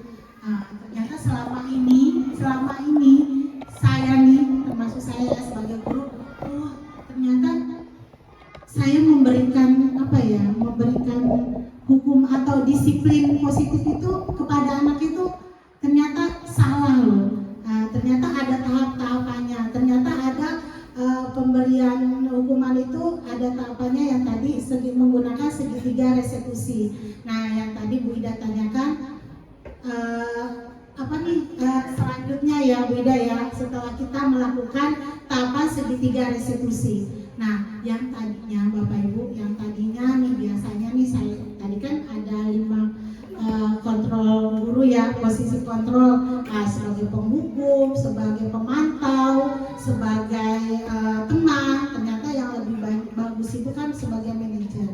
Nah, setelah saya melaksanakan segitiga restitusi, anak yang biasanya kalau kita melakukan dia melakukan kesalahan terus kita tanya, itu kan anak selalu cuek. Besok dia melakukan kesalahan lagi, besok dia akan berbuat kesalahan lagi. Jadi mencari perhatian gitu ke gurunya. Nah, tapi setelah kita melakukan restitusi, ya anak menjadi punya aku ini harus ada tanggung jawabnya dia gitu. Tanggung jawabnya dia, karena dengan menggunakan segitiga restitusi itu jadi anak mencari solusinya sendiri. Kita tinggal menuntun, membimbing. Jadi dia tuh harus bagaimana sih biar bisa berubah seperti itu. Jadi anak tuh berubah, kamu tahu jadi dihargai gitu, didengar, istilahnya didengar apa yang dia inginkan. Jadi tidak langsung mengecap atau tidak langsung memberikan hukuman, kamu ini, nah tidak seperti itu. Nah mungkin itu tidak kalau saya ya. Nah jadi anak itu merasa tanggung jawabnya dia, saya ini salah gitu, saya harus gitu kan, yang harus dirubah gitu kan. Karena dia merasa yakin bahwa apa yang dia lakukan itu salah dan dia harus bagaimana untuk merubahnya. Nah seperti itu. Mungkin di Ibu Citra izin menjawab juga, menambahkan benar ya apa yang disampaikan oleh Ibu Farah. Kalau menurut saya perbedaannya ketika sebelum menggunakan restitusi dan setelah menggunakan restitusi, yang pertama itu anak menjadi lebih mandiri, lebih siap menghadapi permasalahan yang dihadapinya. Karena awal-awal mungkin kita sebagai among membimbing ya, ayo sini ngobrol sama ibu. Kita yang kasih pematik pertanyaan. Menurut kamu benar tidak? Apa alasan kamu? Saya sebagai guru mengingatkan kembali. Ingat gak? Sesuai tidak dengan keyakinan kelas kamu? Nilai apa yang kamu tidak terapkan pada kejadian tadi? Harusnya tidak disiplin Bu, tidak tepat waktu, tidak rukun teman-teman. Awalnya kita mengingatkan, butuh proses memang. Tapi pada akhirnya setelah kita melaksanakan restitusi secara berulang, harapannya itu anak bisa menyelesaikan masalahnya sendiri, tidak perlu lagi tuh ketika salah, saya salah nih, saya mau ngobrol sama teman saya, minta maaf.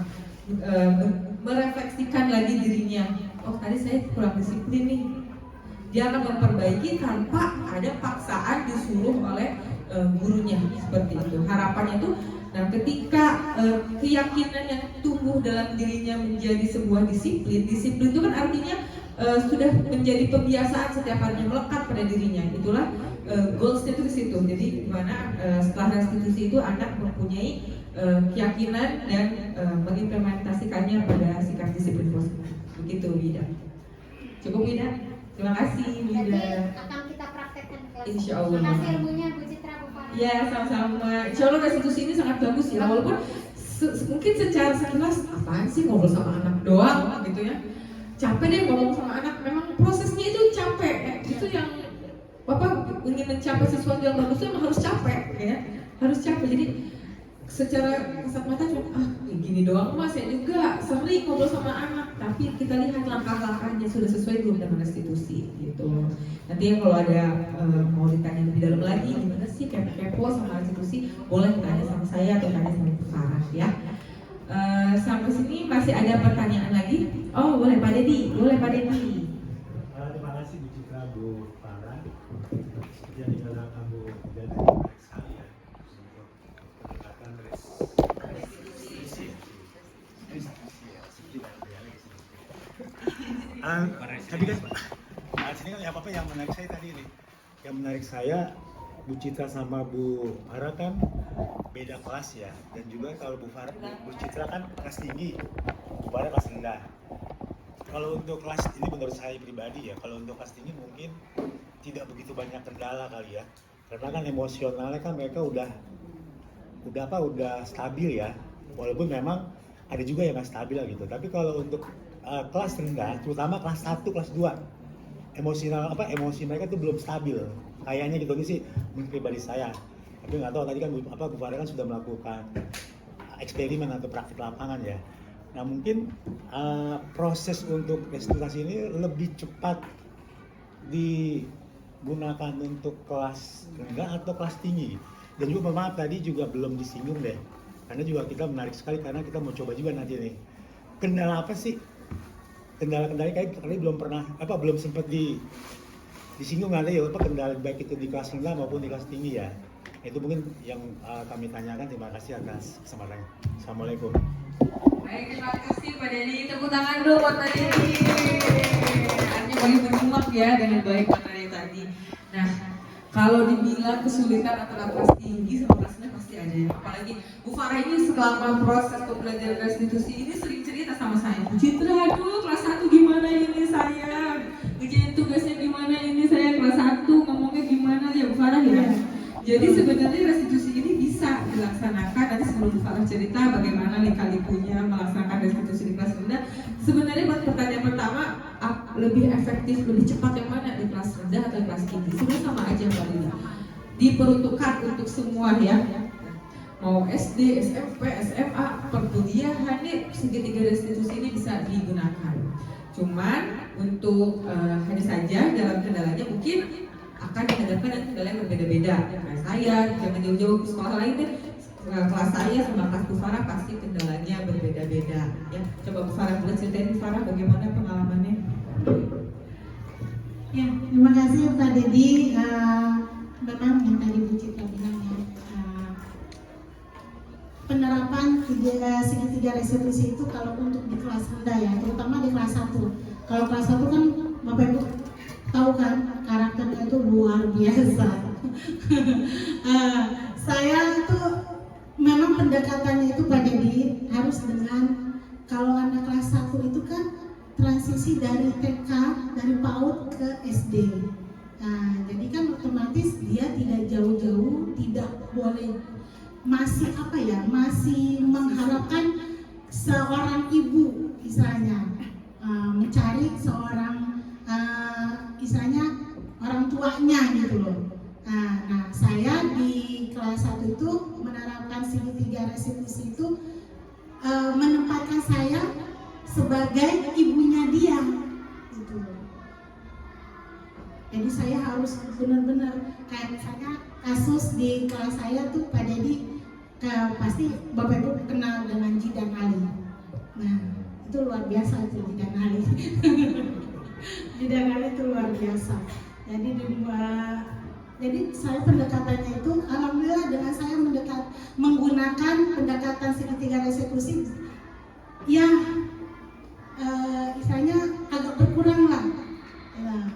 Dia mendengar dan mau, yang tadinya tidak mau menulis walaupun tidak sama ya dengan yang lain, mau nulisnya tuh rapi terus teratur, tidak sama. Yang penting dia mau dulu nulis. Yang penting dia mau aja dulu nulis atau nggak tertib dulu di kelas. Nah itu memang tidak, waktunya tuh tidak secepat yang di kelas Bu Citra yang kelas 5. Kalau kelas 1 itu memang harus terus-terusan Pak Dedi kita ingatkan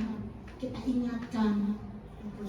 Dan itu pun dengan pendekatan seorang ibu. Jadi kalau kelas 1 kan masih yang mencari ibunya gitu. Seperti itu sih Pak Dedi.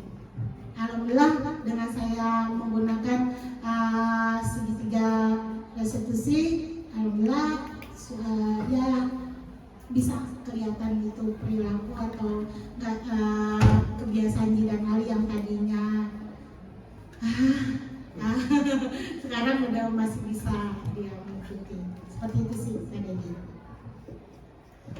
Untuk kendala itu sendiri Pak Dedi, kalau pengalaman saya melaksanakan restitusi pertama itu kesulitannya di komunikasi. Jadi restitusi ini kan kita berbicaranya langsung pada anaknya, tidak yang di kelas. Anak-anak, siapa yang salah tadi? Nggak kayak gitu kan, tidak menyudutkan pihak manapun. Jadi kesulitan pertama itu yang saya rasakan itu bagaimana cara saya bisa berkomunikasi dengan anak hingga seperti hati ke hati gitu ya. Karena anak tuh kadang berbohong karena takut, ya tidak mau jujur. Tapi ketika kita bisa menggunakan ilmu komunikasi, ibaratnya ya, Pak Asep ya, ilmu komunikasi yang bagus, mungkin anak bisa terbuka, bisa lebih mudah menemukan solusinya. Yang pertama itu. Terus yang kedua itu emang harus sabar, ya, ekstra sabar. Karena tidak mungkin ketika ada satu permasalahan tidak bisa cukup sekali restitusi. Tak ada salah lagi, kita ingatkan lagi restitusi kembali. Jadi ini tuh kegiatan yang continue, yang terus-terusan sampai anak tuh bisa terbiasa dan tumbuh sikap disiplin positifnya pada diri anak. Itulah tugas guru tuh hanya mendampingi. Nih nak, caranya seperti ini. Kamu kenapa seperti ini? Kita mengarahkan ke arah yang lebih baik. Seperti itu Pak Dedi. Bagaimana? Terima kasih banyak Bu Citra, Bu Farah. Dari yang tadi kita kita ya berarti kan tadi kalau Bu Farah kan di situ pendekatannya dengan antara orang tua dan anak ya. Nah, tadi kan ada di awal kan ada 5 konsep kalau nggak salah ya. 5 posisi kontrol guru. Ya. Kan salah satunya tadi ada manajer, ada teman, ada pemantau, ada apa lagi tuh pengawas. Nah, kalau seandainya tadi yang diutarakan Bu Farah ini bisa kayak masuk satu konsep lagi tuh sebagai orang tua. Isu-isu aja. Saya ulangi, terima kasih Bu. Jadi sebagai peran sebagai orang tua itu sebenarnya bisa dilakukan include di dalam termasuk di dalam manajer ini. Jadi manajer itu ibarat kita sebagai manajer di kantor deh, ya. Kita sebagai mengamon, mendampingi, menuntun ibaratnya gitu ya, menuntun anak untuk mencapai dengan tujuannya. Seperti itu Pak Dedi. Terima kasih Pak Dedi atas pertanyaannya. Baik, sepertinya sudah cukupkan saja sampai sini. Saya ucapkan terima kasih banyak kepada seluruh Bapak Ibu guru hebat, pada Ibu Kepala Sekolah, terima kasih sudah mendampingi kami berdua. Terima kasih juga atas motivasi dan dukungannya kepada kami. Mungkin berkat dukungan dari Bapak Ibu semua, kita masih diberikan kekuatan ya, masih bertahan. Dan semoga seterusnya kita terus semangat untuk menjadi guru yang lebih baik lagi, yang lebih profesional lagi. Amin. Baik Bapak Ibu, saya tutup forum hari ini, kegiatan hari ini. Mohon maaf apabila ada kesalahan. Wassalamualaikum warahmatullahi wabarakatuh.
sebelum kita belajar, ada sesuatu yang ingin Bu Citra bahas bersama kalian.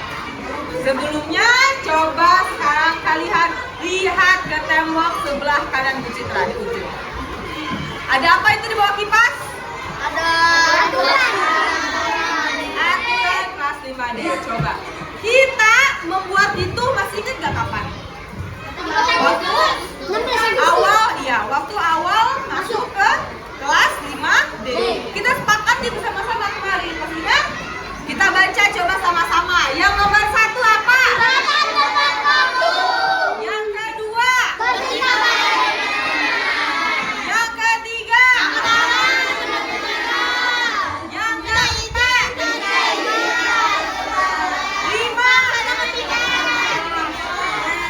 Pertanyaannya, apakah kalian sudah melaksanakan itu semua? Belum. Atau belum tidak? Masih ada yang belum dikerjakan. Yang mana Dil yang belum dikerjakan Dil?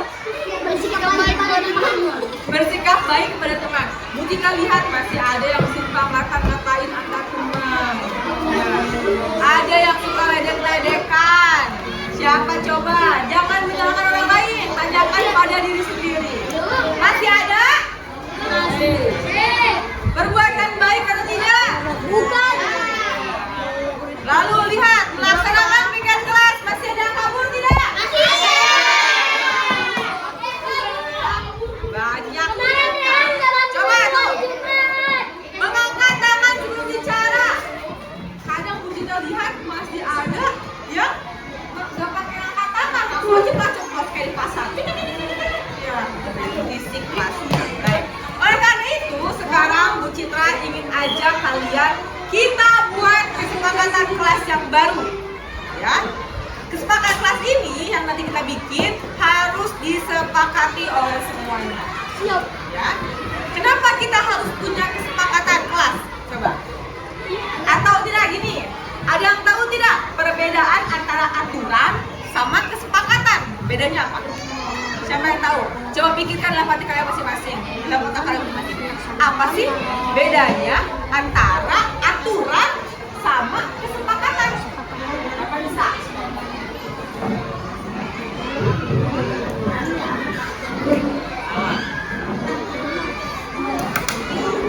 Sudah? Siapa bisa kata? Oke. Aturan itu sikap yang tertulis atau tidak tertulis, tapi Kesepakatan? kesepakatan itu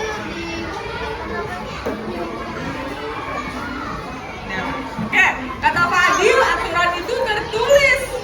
Kalau kata teman-teman lain gimana? Gak apa-apa, gak salah, gak benar kita bahas bersama-sama. Apalagi, coba kalau aturan sekarang Bu Citra kasih tahu. Ada aturan, ada kesepakatan. Kalau aturan dibuatnya oleh Bu Citra sendiri. Pokoknya aturan kelas 5D harus disiplin, harus datang jam 6.30. Pokoknya di kelas tidak boleh mengobrol, tidak boleh buang sampah sembarangan, tidak boleh saling mengejek, harus sopan santun. Itu Bu Citra yang kasih ke kalian. Gak nanya dulu, kalian sepakat atau tidak? Nah itu namanya kayak aturan lalu lintas. Emang kita diajak diskusi buat bikin aturan lalu lintas? Enggak, ya. Jadi aturan itu dibuatnya oleh satu pihak. Tapi kalau kesepakatan harus disepakati oleh semua. Kalian kelas 5D menyepakatinya aturan kelas 5D, jangan aturan kelas 5A, 5B. Itu dipindahin sama Bu Citra ya, dianterin. Oke, sekarang kita akan membuat kesepakatan kelas. Nah, nanti kita akan tulis di banner yang sudah, di poster yang sudah Bu Citra siapkan. Ya. Nah, sekarang kita tanya lagi. Ketika nanti udah tercipta, sudah dibuat kesepakatan kelas, ada yang namanya keyakinan kelas. Apa itu keyakinan kelas sekarang? Coba 5 menit lagi pikirin lagi. Apa bedanya kesepakatan sama keyakinan kelas? Ayo, pikir kritis. Apa bedanya kesepakatan kelas? Boleh diskusi antar kelompoknya. Diskusi kelompoknya. Apa sih perbedaannya kesepakatan kelas sama keyakinan kelas?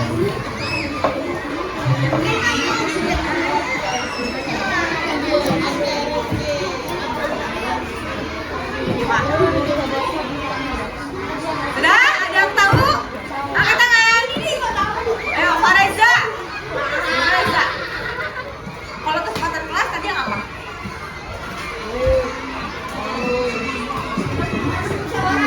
Harus disepakati dalam musyawarah. Kalau keyakinan itu apa sih? Keyakinan ada di dalam hati. Siapa yang di sini nggak punya hati? Punya semuanya ya? Semuanya punya hati. Nah, keyakinan kelas itu harus diyakini dalam hati. Misalnya, Pak Reza jadwalnya piket. Pak Reza melaksanakan piket, tapi bukan semata-mata buat taat aturan. Tapi Pak Reza yakin dalam hati kalau aku piket, kelasku nanti bersih. Nah itu berarti Pak Reza udah punya keyakinan kelas. Sama kayak kalian, ayah kalian naik motor. Pakai apa kalau naik motor? Helm. Kenapa harus pakai helm? Biar keselamatan. Supaya selamat ketika di jalan ya, melindungi kepala kita. Tapi bukan semata-mata melindungi. Berarti kalau memakai helm, berarti kalau kita pakai helm karena ingin selamat, berarti gak yakin. Kalau pakai helm dan karena takut ditilang polisi, berarti belum mengerjakan sanas, mengerjakan PR. Kalau sanas cuma sekedar taat, ya udah kerjain aja, asal beres aja. Siapa kayak gitu? Udah Bu Citra nilai seadanya aja, asal beres. Siapa sih kayak gitu? Kayak cengir kelihatan. Tapi kalau kalian berpikirnya, saya mengerjakan PR supaya saya pintar, supaya saya bisa, nah itu berarti udah diyakini dalam hati. Sekarang anak-anak Bu Citra yang cantik dan garis cantik, coba lihat di depan papan. Yang pertama ada apa ini?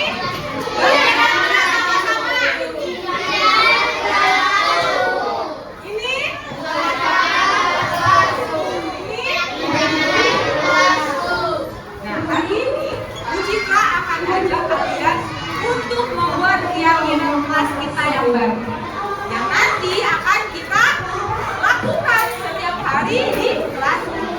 Sebelum keyakinan kelas, kita akan mulai dari impian kelas. Setiap orang pasti punya impian. Kalau impian, kalian ingatnya apa? Ingatnya Ronaldo, apalagi ingatnya bahagiain orang tua, apalagi ingatnya jadi orang apa? Orang sukses, orang kaya. Harus semangat, aku harus sukses, aku harus jadi orang kaya. Itu impian.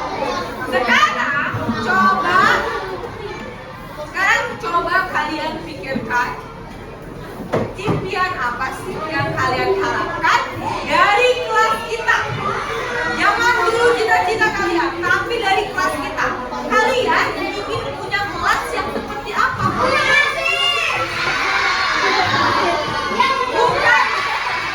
Bukan benda-benda ya, tapi suasana kelas.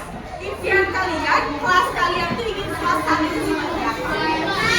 Jangan disebutin. Nanti kalian akan tulis di kertas yang Bu Citra bagikan. Tidak boleh saling mengetik ya, tanyakan pada diri. Sekarang boleh keluarin kertas. Dikasih nama ya.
dulu ya beberapa yang sudah ditempelkan.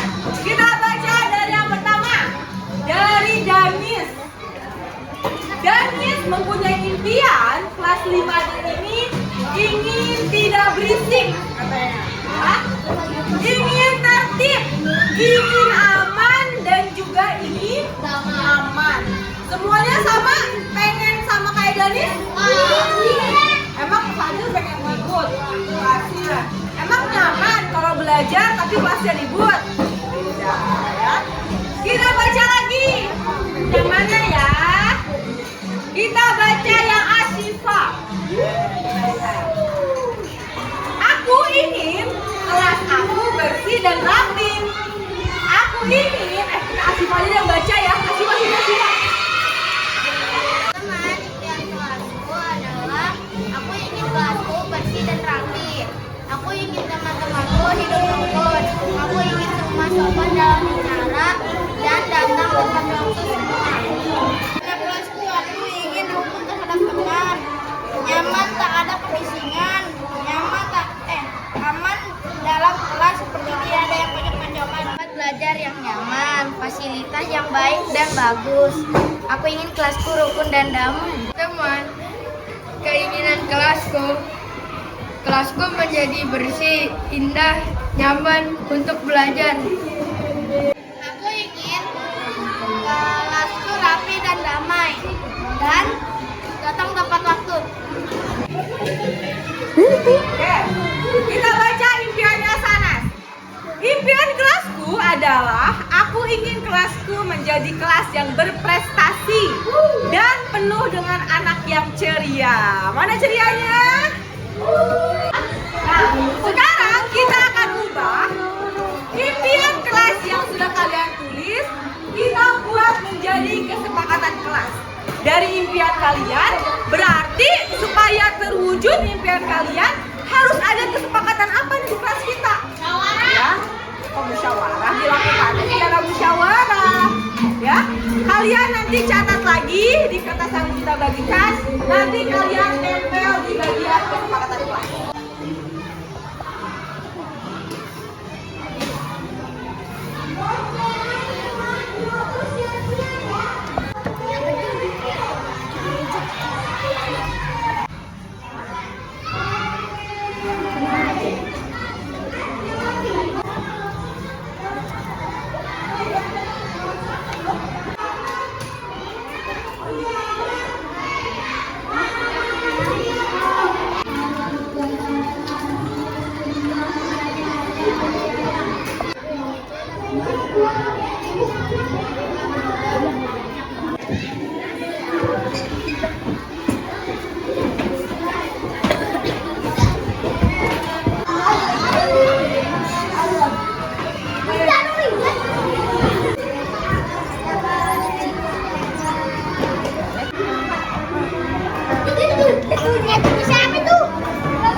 Sudah ditempel semuanya?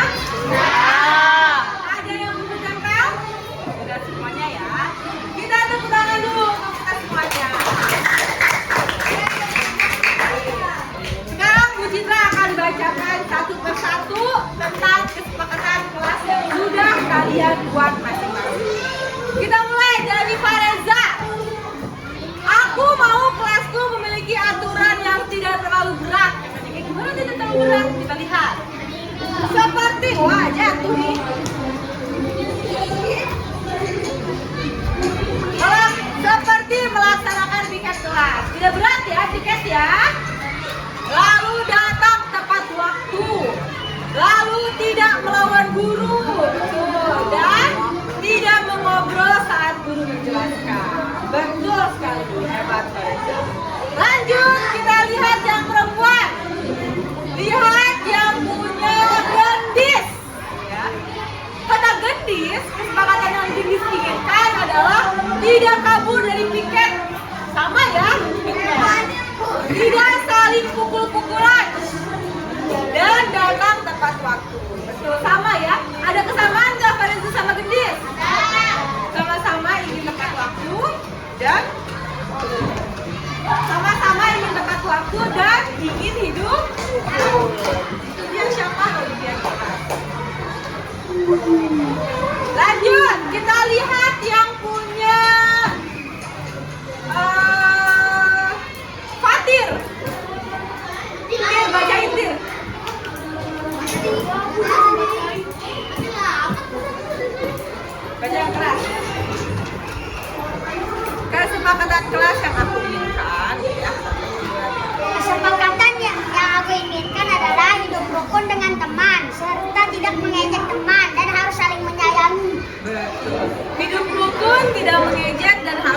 menyanyi.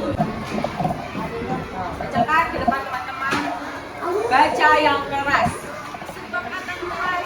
1. Datang tepat waktu. 2. Minta izin saat keluar kelas. 3. Tidak mencoret-coret meja atau bangku. Datang tepat waktu, izin saat keluar kelas, dan tidak mencoret-coret meja. Baca yang keras supaya terdengar. Kesepakatan kelas itu adalah sertifikat tentang membersihkan kelas bersama-sama supaya kelas bersih dan aman. 2. Rajin membaca agar kelompok kalau disuruh. Berarti piket dan harus tertib saat membaca. Terakhir nih yang paling panjang, bagus isinya Aldi. Ayo Aldi. Kita lihat yang Aldi nih.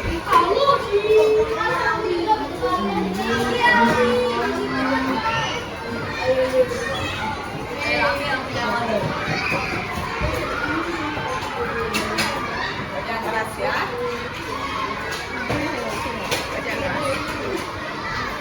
Kita dengar sama-sama kesepakatan yang Aldi inginkan.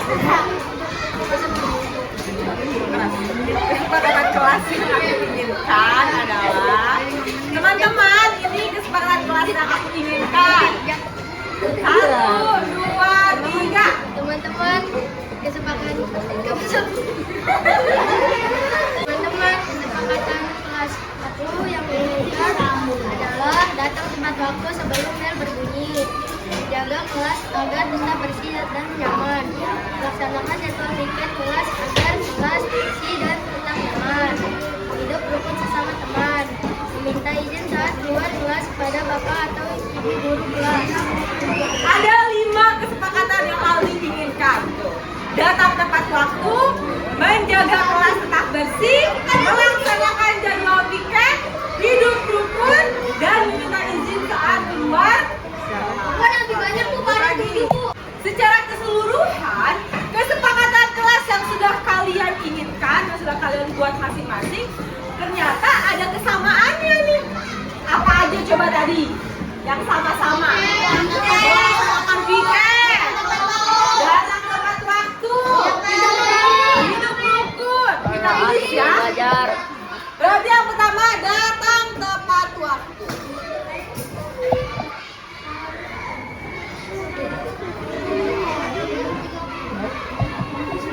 Apalagi tadi yang sama-sama? Piket.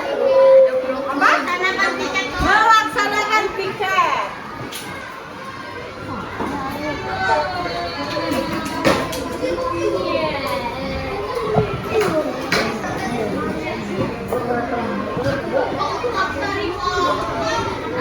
Apalagi tadi?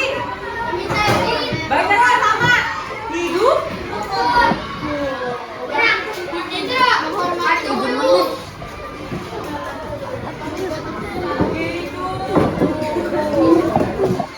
Apalagi tadi yang sama-sama? Menghormati atau kita tulisnya sopan dan santun.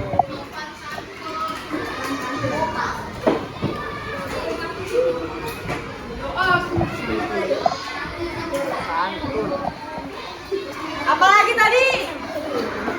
Yang sama-sama tadi?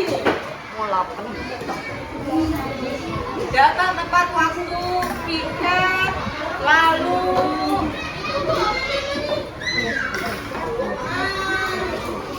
apa? Nih, tidak coret-coret meja, katanya ada tadi. Tidak berantem, tidak saling mengejek, berarti tidak mengejek hidup rukun ya. Kalau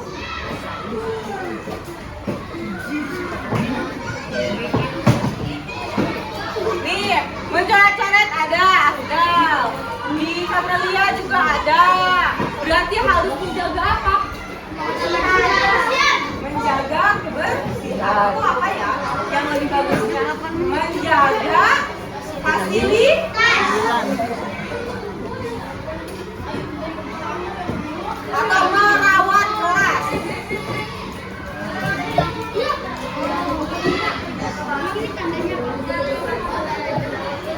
Baik, semuanya kita buat sama-sama. Tapi sebelum kita berlakukan kegiatan kelas ini, mari kita sepakati dulu bersama-sama. Nomor 1, datang tepat waktu. Semuanya sepakat atau tidak? Kalau tidak sepakat tidak apa-apa, boleh bilang saya tidak sepakat Bu Citra, karena alasannya adalah apa? Kalian jelaskan, ya. Nomor 2, melaksanakan piket. Sepakat atau tidak? Sepakat atau tidak? Hidup rukun. Sepakat atau tidak? Sopan dan santun. Merawat kelas. Berarti ada berapa poin nih? 1, 2, 3. Ada 5 kesepakatan kelas yang harus kalian yakini. Bukan cuma sepakat, tapi harus diyakini dalam hati. Kenapa kita harus datang tepat waktu? Supaya belajarnya lebih nyaman. Ya, melaksanakan piket supaya apa? Supaya kelas bersih. Nyaman tidak kok belajar pasnya bau? Kayak kemarin, bau apa tuh kemarin? Bau got. Nyaman nggak kita belajarnya? Tidak, ya. Hidup rukun. Kenapa kita harus hidup rukun? Supaya tidak ada yang berantem. Apalagi Asraf, kenapa kita harus hidup rukun? Supaya tidak saling berantem, ya. Tidak ada perpecahan di antara kita.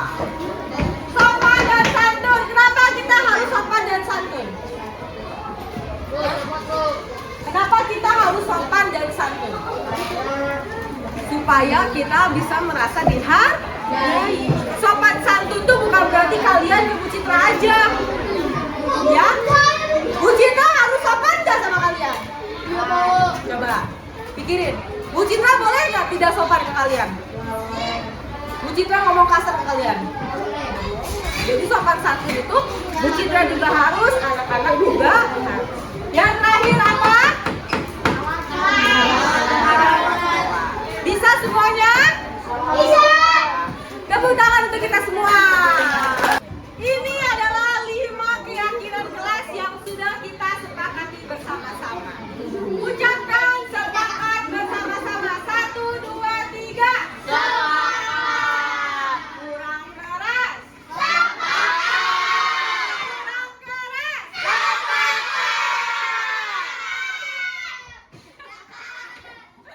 Kalau sudah sepakat, supaya ada buktinya. Kalau kalian sepakat, nanti besok-besok mau bilang, emang iya aku sepakat? Aku kan gak sepakat. Bilang-bilang, takutnya kalian bilang ingatan mendadak. Ya. Jadi kita tanda tangan dulu. Yang menyepakati tanda tangan di situ. Dimulai dari Bu Citra ya. Bu Citra juga sepakat. Air, tangan lagi. Siapa selanjutnya? Saya Bu.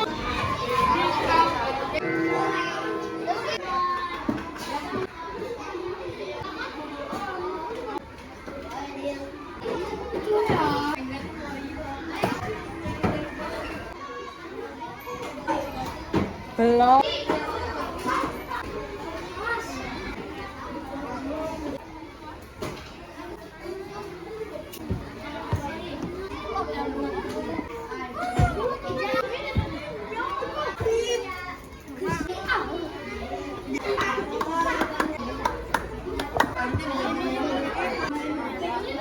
Baik anak-anak semuanya, terima kasih sudah menyepakati keyakinan kelas yang sudah kita buat sama-sama.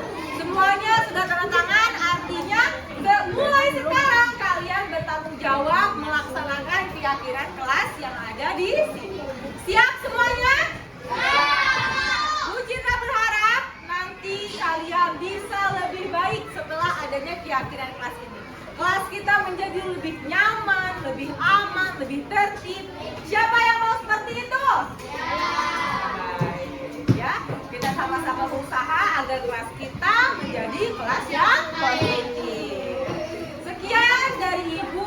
Setelah ini kalian boleh istirahat. Setelah istirahat kita lanjutkan lagi pembelajarannya. Ya. Wassalamualaikum warahmatullahi wabarakatuh. Waalaikumsalam warahmatullahi wabarakatuh. Assalamualaikum warahmatullahi wabarakatuh. Nama saya Fatir. Saya dari penting. Tadi saya dan teman-teman dan Bu Citra membuat keyakinan kelas. Kami memikirkan kelas seperti apa yang kami inginkan. Kami menulisnya di kertas warna-warni dan ditempel di papan tulis. Saya berharap setelah ada keyakinan kelas ini, kelas kami menjadi lebih nyaman dan aman. Semangat teman-teman dan terima kasih Bu Citra. Halo, nama aku Akila. Hari ini aku bersama teman-teman membuat keyakinan kelas bersama-sama. Aku senang sekali karena aku bisa menuliskan keinginan tentang kelas yang aku impikan. Tadi Bu Citra dan teman-teman sepakat kelas kita harus datang tepat waktu, rukun, sopan dan santun, melaksanakan meeting kelas dan merawat kelas. Semoga kelasku nanti bisa lebih baik. Terima kasih Bu Citra.